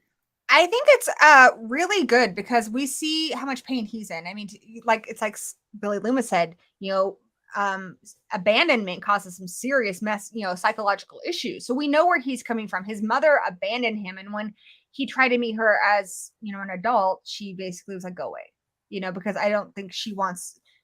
We know now from this movie that she's barely hanging in there, just trying so hard. She does not need her past coming back. But it's still, he didn't ask to be born either, so it's like you see both sides of this, like how she would just not want to deal with it, but also how he would really need to be accepted by his mom. So it's such a great villain, because I think the greatest villains are the ones where we're like, I wouldn't have made the same choices as you, but I get you, dude. I get that you're hurt. I think the most interesting thing too about the sibling angle, as I've watched it more, is that you could see Nev Campbell respects him at the end, like we think alike, and they're laying on the floor together, and she's like, yeah, I feel a whole lot better about this. How about you? But you could see there's a part of her that like they respect each other. Like I thought that was brilliant. I really did. And it's something I missed the first time. I was like, oof, like again, like I don't know, it's brother and sister. I know I say oof. I love that part where she goes to grab his hand, because really, aside from her dad, that's her only family. She doesn't have a lot of family, and even though she does never known him, like you can tell on some level she loves him. Yeah, and she relates to him and she feels for him, but she also knows that he's crazy. But you can tell it's just like kind of like Lori and Michael almost in a way when she grabs his hand, like she wants him to know as he's dying, I do love you. You are my family. I accept you. I know our mom couldn't, but like just by grabbing his hand, she's basically saying, I know our mom couldn't, but I accept you. You're my brother. Yeah. I liked that moment. I thought that was like it could be lost, and it was the first maybe couple times I watched it. I was like, but no, it's as I've gone on, I actually think it's the second best reveal of the series. I think it's really good. Yeah. I like it a lot more than the reveal in part 2. I think part 2, it's like Billy's mother. Like I'm like, I love that reveal. I think it actually cripples that film. Like I really, really do. I did way back in a brief. I won't stay long on this. I did a show. It's called Rebooking horror movies, and I rebooked the ending of that, and a lot of people were like, well, that would have been better. So I don't know. I've definitely I love subconsciously wish I was there. to be nice. A lot of people also believe that Angelina was a secret ghost face, that she survived. I mean, just like Roman, she's kind of killed a little off screen. Though, granted, Tyson is also killed off screen. He's not a ghost face.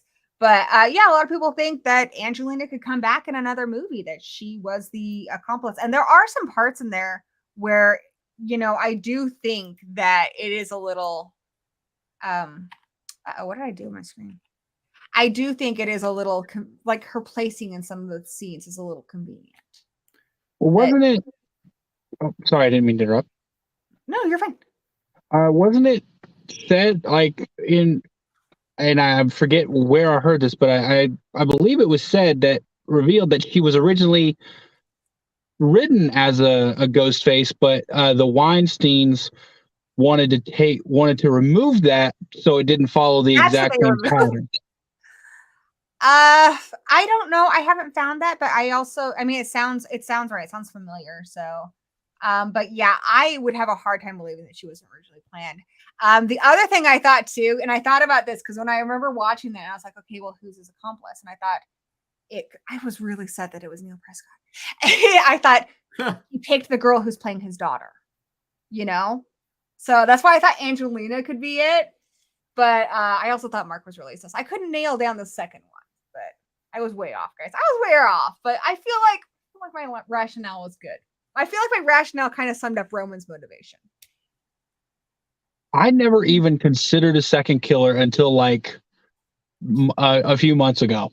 And I was talking to, you know who it was? It was a good friend, Craven, over on his channel. We were talking about something, and he's like, and because I'd never considered it, I'm like, it's whatever. It's a movie. It's, you know, they can do it the way.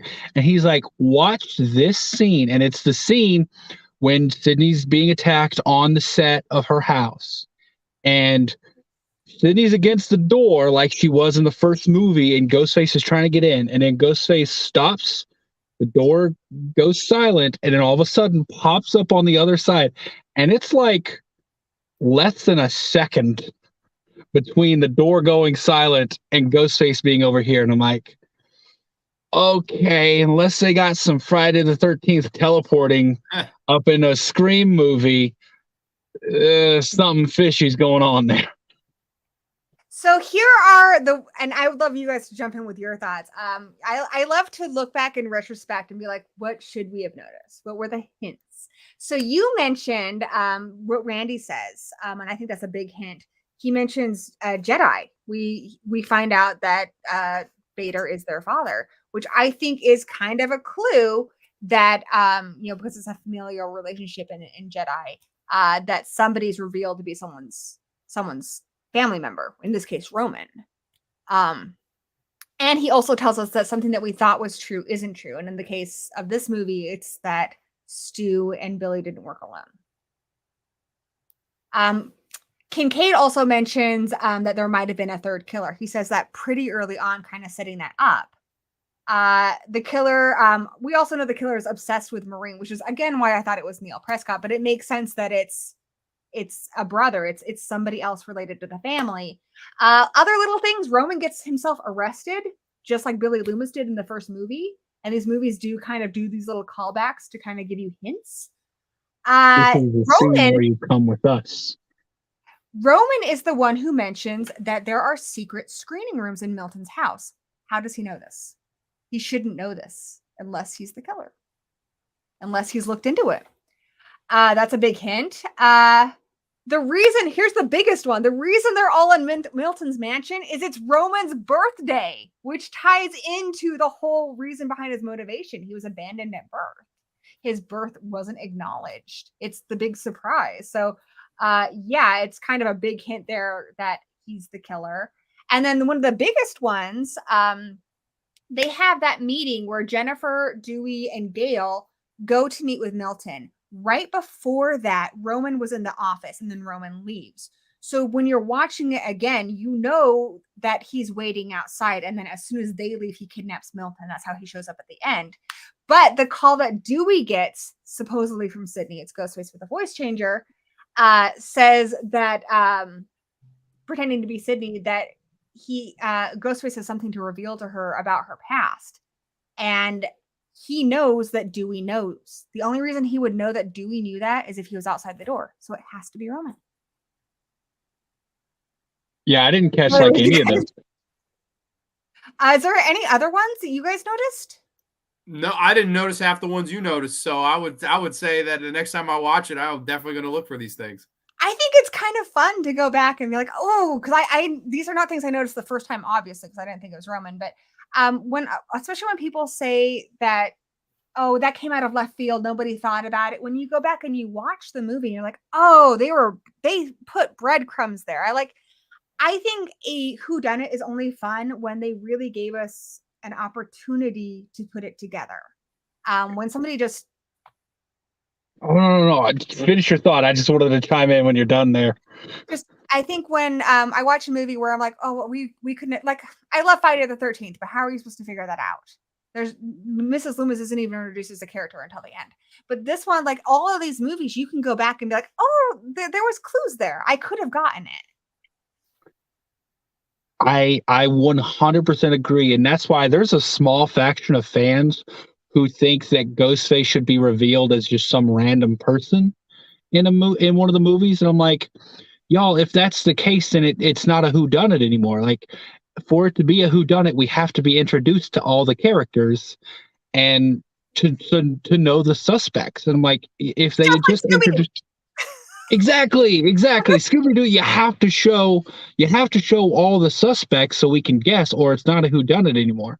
And I firmly believe that Scream has to remain a whodunit.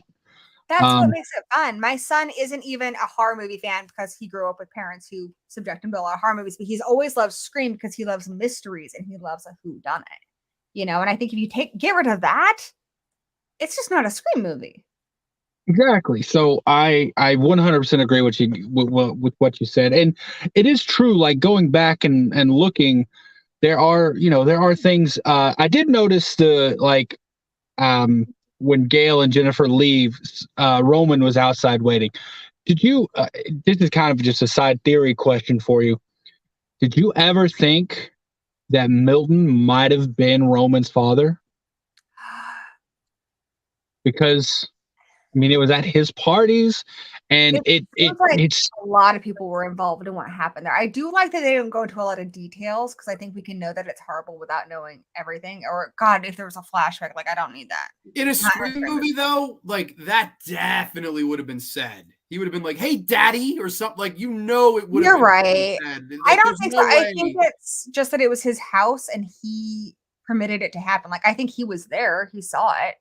Oh, I'm sure he did more than saw things. I think he was involved, like, physically. Yeah. But I know what Bearded's getting at. You're saying maybe that was the night he was conceived. And no, I feel like he's definitely the type of person to say exactly what he said to take blame off of him. Like, if he was the one who did it to her, he's definitely the type of person to be like, oh, everyone was there. She met some guys, stuff like that. I feel like, and the fact that, like, Roman goes to the point to, like, actually, kidnap Milton and kill him, and it's his fault. Like, blaming Milton almost personally, and you would never be able to confirm it, but I always liked the theory that Milton could have been Roman's father.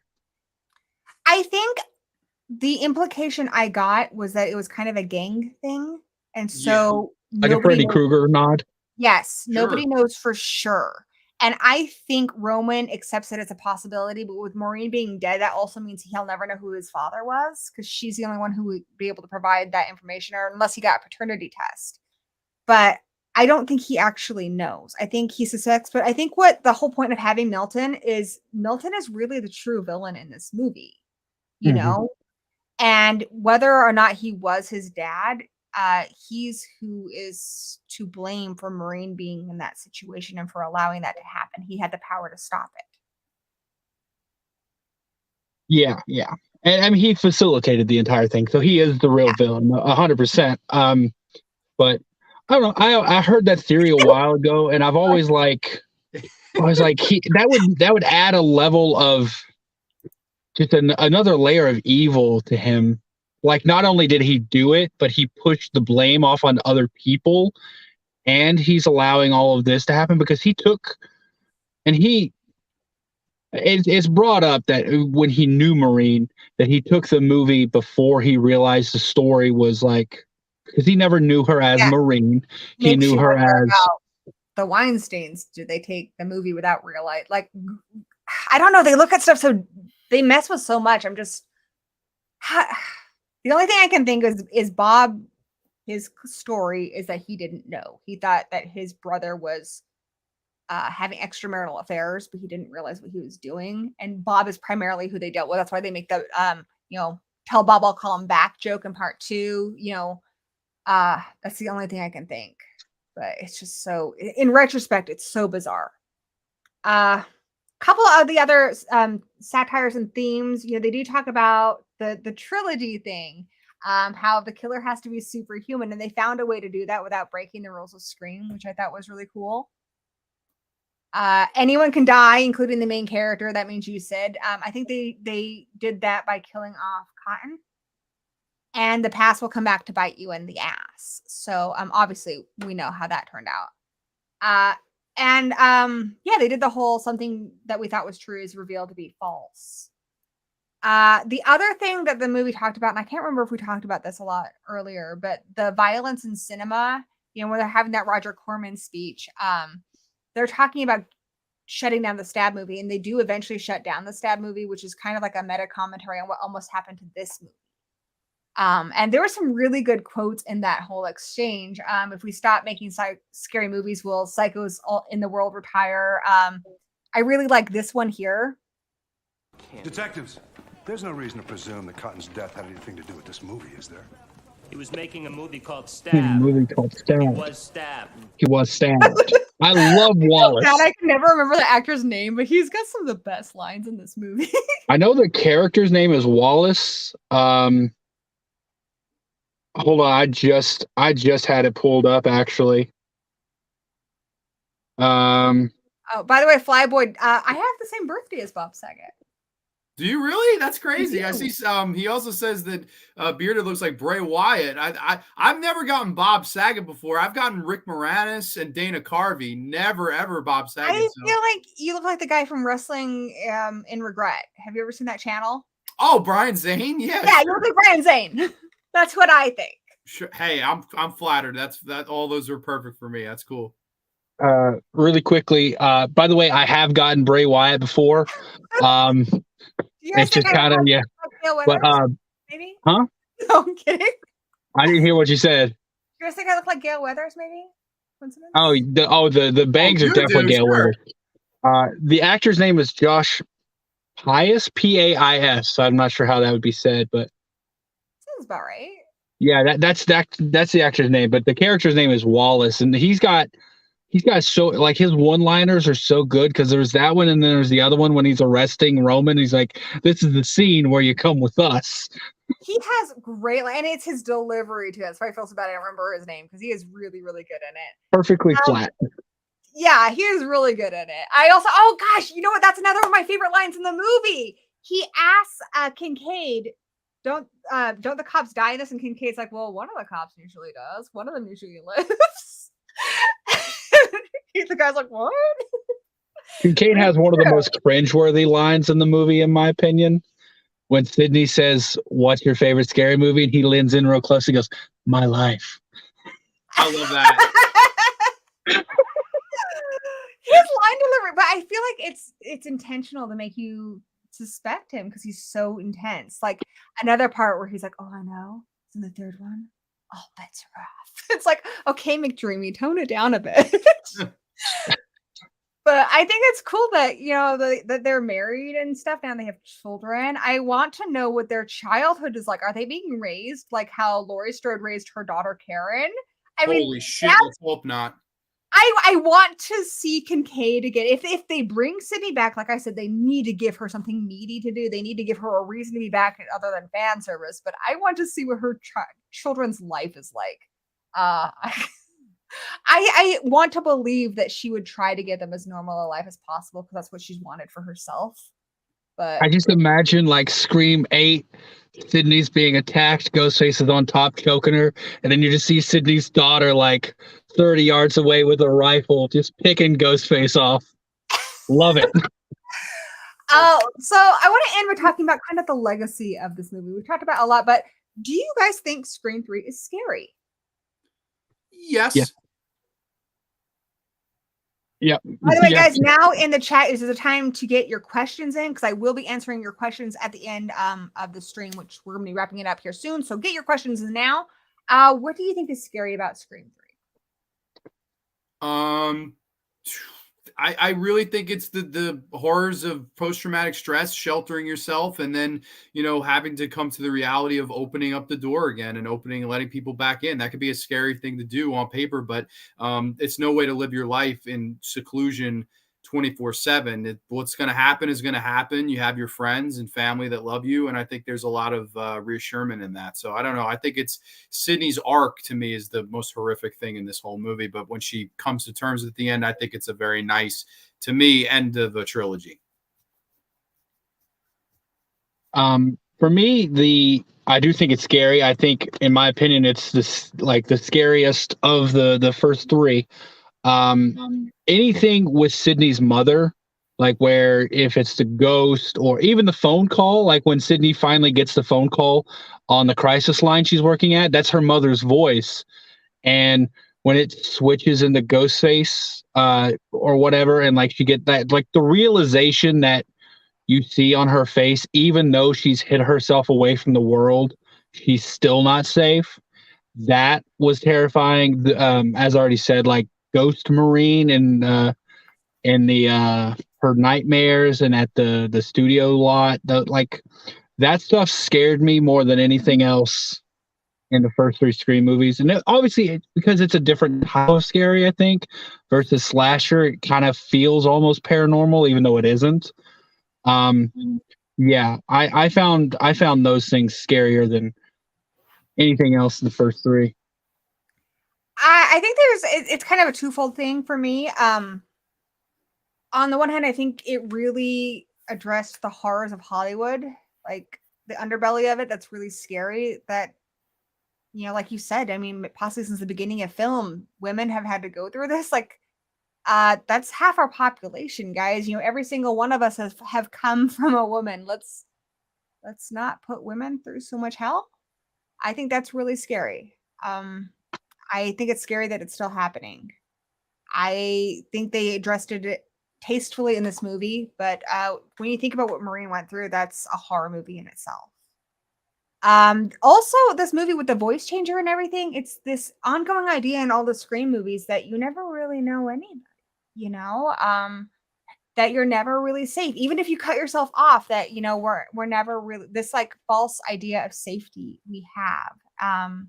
I think is really scary. And then also, like you said, some of the visuals, like Maureen, like I think it's her nails that get me, the bloody nails, and that scene when she's on the set of Scream, like there's some scenes where visually are just really frightening. So I 100% do think it's scary. What's your favorite part of part Scream 3? Says Blood Rose Nightmare, which, by the way, thank you so much for the super chat.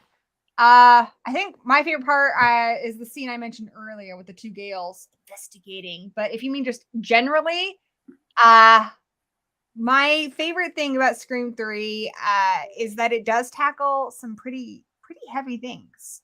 But what's wonderful about these first three movies especially is the balance of tone. It can tackle some pretty intense stuff, but it still has that satire. It doesn't take itself seriously, has levity, and this one has this very Scooby-Doo vibe to it that I really like. The last two movies feel like a John Hughes movie meets a slasher movie. This one is like an R-rated Scooby-Doo with, the secret passageways, the corridor that goes downstairs, the two-way closet mirror, the revolving wall. even the unmasking, which has always been a part of Scream, but it's very Scooby-Doo. Being someone who loves Scooby-Doo and Scream, I think that's why this one is just really special to me. But what about you guys? I already said mine with the scene, like I said, in the set of Sidney's house. I thought that was wonderful. But I did say I was gonna, say my actual favorite was the ending scene with the whole, confrontation between brother and sister. I just thought that was great. The dialogue there, I've heard this shit before. Sidney the victim, Sidney the star. I thought that I just loved that. I loved that interaction. I thought that was great. And to me, it's like, like the last great reveal to me, like, because like I said, it's the reveal in 2. I thought this was perfect. It was energetic. It made me get into it, and then the fight, the climax, to me, just a perfect crescendo. That whole kind of climax finale in the mansion. I think that's why I would say I love Scream 3. I love that finale. Yeah, if I'm gonna say favorite part overall, no, I don't want to mirror him, but like we've been kind of on the same wavelength the whole time. The fight between Roman and Sidney is the first time I felt like Sidney was really in danger. If I'm being honest, like I knew from the focus of the first movie, like how slashers worked, and I'm like, she's the final girl. Like I know this. Her friends are definitely in danger. She's the final girl. I didn't feel like it. In part 2, it was the same thing. Part 3, I'm like, okay, she might not make it out of this. And then it looked for a second like she didn't. Like Roman, that's the first time we saw someone like, after you think Sidney's dead, Ghostface is getting up like, okay, what do I got to do now? I got to take care of this. I got to take care of this. And it's like, oh, is she actually dead? But then it kept going, and it was great. The final confrontation between them was really good. And I love how the line you said earlier, his lost something, and he said found something. Like he had a second gun just like she did, like, and she had the vest just like he did. Like they really did kind of think alike at that point. It always makes me a little sad, and just like because obviously he went to his mother wanting family, wanting to be, and if he had done that with Sidney instead, gone to her and been like, I'm your brother, but at that point it's too late, obviously, because he's orchestrated her mother's killing. But it makes you wonder, like, what kind of life could they have had? Like maybe they could have helped each other heal a bit. But yeah. Then Marie wouldn't be dead. So it's a rabbit hole. Scream never would have happened if exactly. So it's sad, but you just feel like under different circumstances, like what if Maureen had accepted him? Like they could have been siblings. They could have been real siblings. They have a lot in common, It's honestly, again, kind of talking about Star Wars because there's so much Star Wars in this movie, but Luke is basically Darth if he had chose a different path, and that's what Sidney is to Roman, She's very exactly like him, but she chooses to be the hero and not blame other people for the horrible things that have happened to her. I love how like escalating his anger is in that too, because like at first he's like, Roman, the director, like, and then when he starts, like, as he goes into it, he just gets more and more furious about it, and then that's when you get to obviously I've heard this shit before, and he just he goes for it. And I love Scott Foley for that, and I love that he loves the movie. Like he was doing an interview for something else and was talking about it, and he legitimately loves Scream 3 and the fact that he got to be in it, and I think that makes me love it even more. It's a great film, and like I said, the best acting in the franchise. And I think all these movies, I love them all, and that's why I'm doing this series, because I think they all deserve to be celebrated for their own things. But when I think about this movie, I feel like this is the emotional core of this franchise. Like it really tackles the inner turmoil that these characters are going through. And they could have easily phoned it in when they were like, okay, you need to dial back the killing and the blood and stuff. They could have just made it a really just kind of a goofy little movie, but they didn't. They're like, okay, well, let's focus on an internal horror story. And that's what they do with Sidney. And even with what's going on with, Dewey and Gale and everything, they make it really internal and really interesting because we love these characters, and they used it effectively, because we already love them. And so exploring them deeper, and seeing them work through their issues, I think was really fascinating. In some ways, it's like more of a drama, but they're dealing with such horrific things. Yeah. The fact that they maintain a relationship through all this horrible stuff is still amazing to me. And there's kind of a pattern, obviously, like Gale and Dewey always, things start off a little rocky, and then by the end of it, they're good. And then the next movie starts and they're a little rocky again, and then they're good. And 4 is the only one that breaks the pattern, because at the beginning of 4, they are still technically together. They're on the rocks a little bit, but it always goes that way. I feel like, regardless of, we can't always choose our families and stuff, but I feel like we all kind of choose our team that gets us through life. And that core 3 of them, like, they're this team. And maybe they would have been friends under other circumstances, but the relationships they built as a trio is really strong. I think that's part of what made 5 so hard. I'm curious to see what happens with Gale and Sidney now that he's gone, because I feel like he was just the heart of that group. I love Dewey. He's wonderful. And my last question for you guys is, how do you rank Scream 3 in the franchise overall? Right behind the first one. I think it's easily the best sequel. I really don't even think it's close. I think it's by far the best of the sequels. So I would say number 2 in the series. For me, it ranks in order. It's 1, 2, 3. I don't have 4 in order. For me, it's 1, 2, 3, 5, 4. So yeah. For me, 2 and 4 are like neck and neck. They're pretty much tied. I change them all the time, but it would be 1, 2 and 4, 3, and then 5. But I love it, guys. It's not just because one's ranked higher doesn't mean that I dislike the ones beneath it.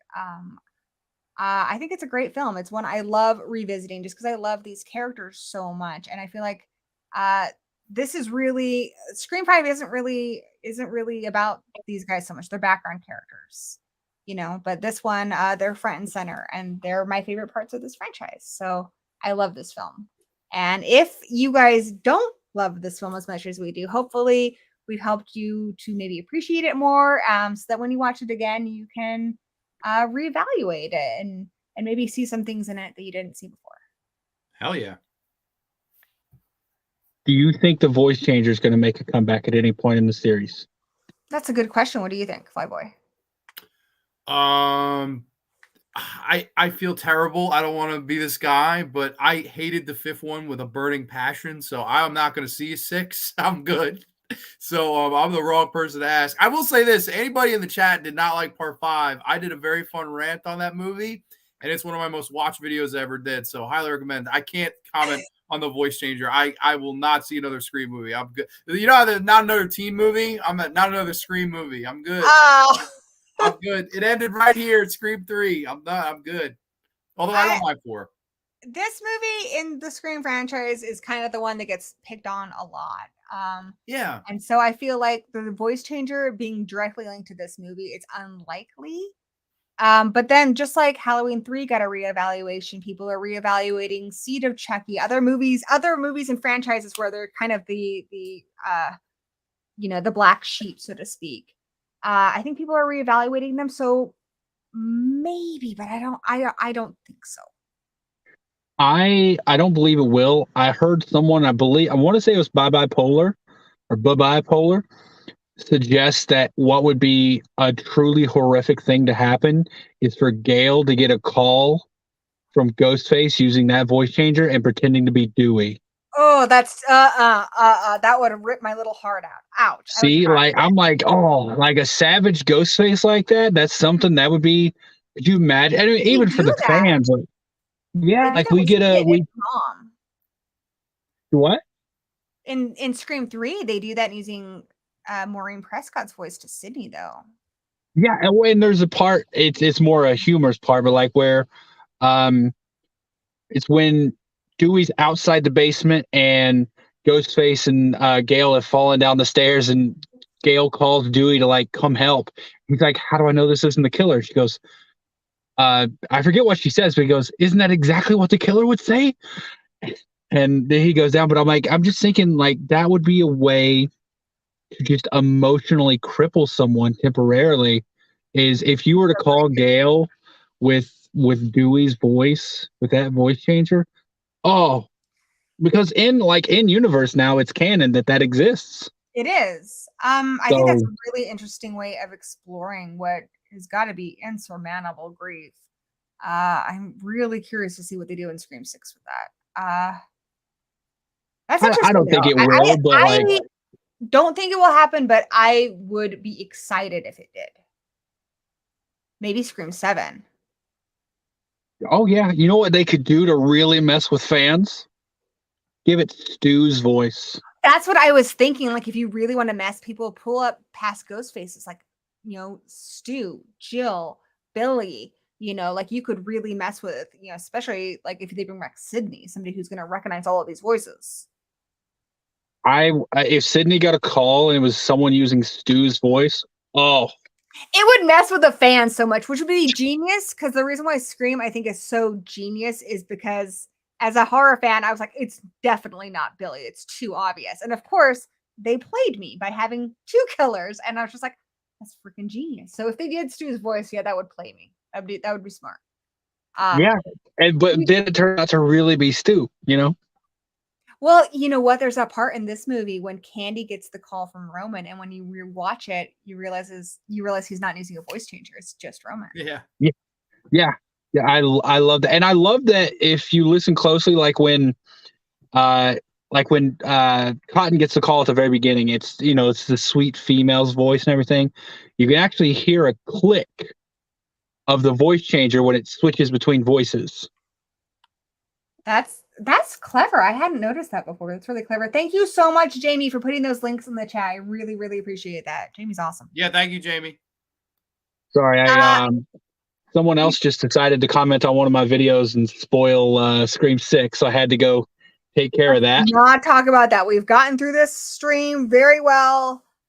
I don't want to put ideas in anyone's heads. But I will say, setting your comments in your streams to having been subscribed to 1 minute gets rid of a lot of bots. It gets rid of a lot of trolls. That's my recommendation. We did get one question from my better half, Danny Nightmare. Who out of the real characters, Sidney, Gail, Dewey, had the best person in the movie going to play them in the stab film? Gail. Dewey. So Dewey had David Schwimmer, who didn't come back, and then he got. Okay, so are we talking original stab film, or are we talking stab 3? I think of all of them. Well, Return to Woodsboro, I think. If we're going all the movies, I think Owen Wilson as Luke Wilson as Billy looks so good. Stupid. Yeah. I love it. I think I respect Tori Spelling a lot because from what I understand, I don't know if this is true or not, she did audition for that part. And the fact that she would still, even though they're making fun of her, they made fun of her in the first one, she came back and did it. I think that's really shows that she's a pretty cool person and a good sport. I like that a lot. But of who played them all, which one I think is the most fun? I mean, of the characters, because I actually know her, I guess I have to agree with you on Parker Posey, but the one that I think is the funniest, or just the most entertaining,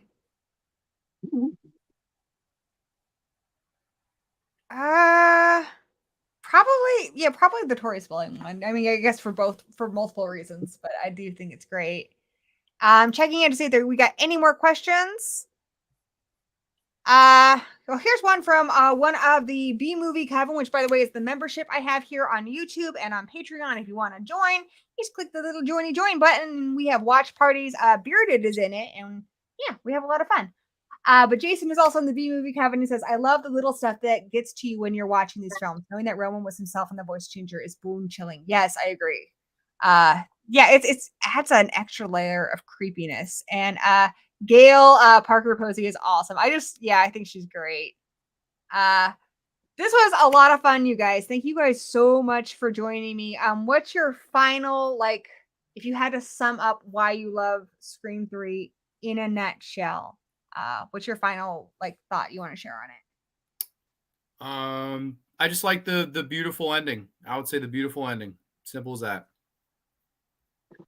I would say overcoming adversity, all the problems that this thing dealt with to even get made, and the fact that it turned out so good in spite of them.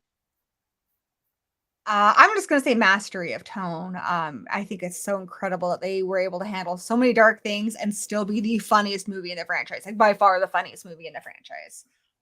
But yeah, I really like those. And welcome to the B Movie Coven, Blood Rose Horror Nightmare. Thank you so much. And that's awesome. And just for you.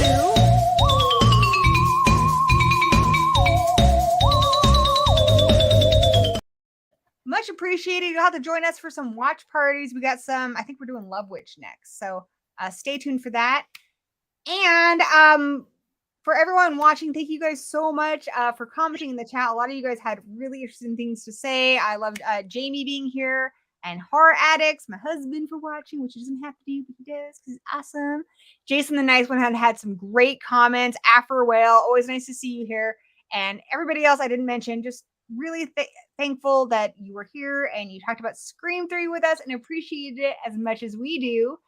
Do remember that my guests today, these really intelligent, awesome gentlemen who appreciate really great movies like Leprechaun 3 and Scream 3 and all of them.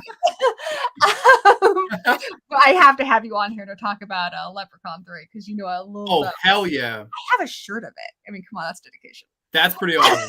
This is the one sheet too. This is the one sheet from 1995. Wow. It's older than me. This poster. Wow, not as old as me, but not as old as me either. These guys have awesome channels. Please check them out. Like John mentioned, he had a really fun rant on his channel about Scream 5, and Bearded does great shorts if you just want your quick news on horror and just really great opinions, well thought out opinions. So definitely check out these two gentlemen. Their links are in the description below. And hey, Jamie, what is up, girl? Thank you for becoming a member of the B Movie Coven. Hopefully you'll hang out with us at our next movie watch party. I really appreciate it. Now you're part of our coven, and you can do all sorts of fun, magical, exclusive things with us. Thank you so much, and I'll play this one for Jamie. I feel like Jamie would like cats, right, guys? Cats are good. I think so, yeah.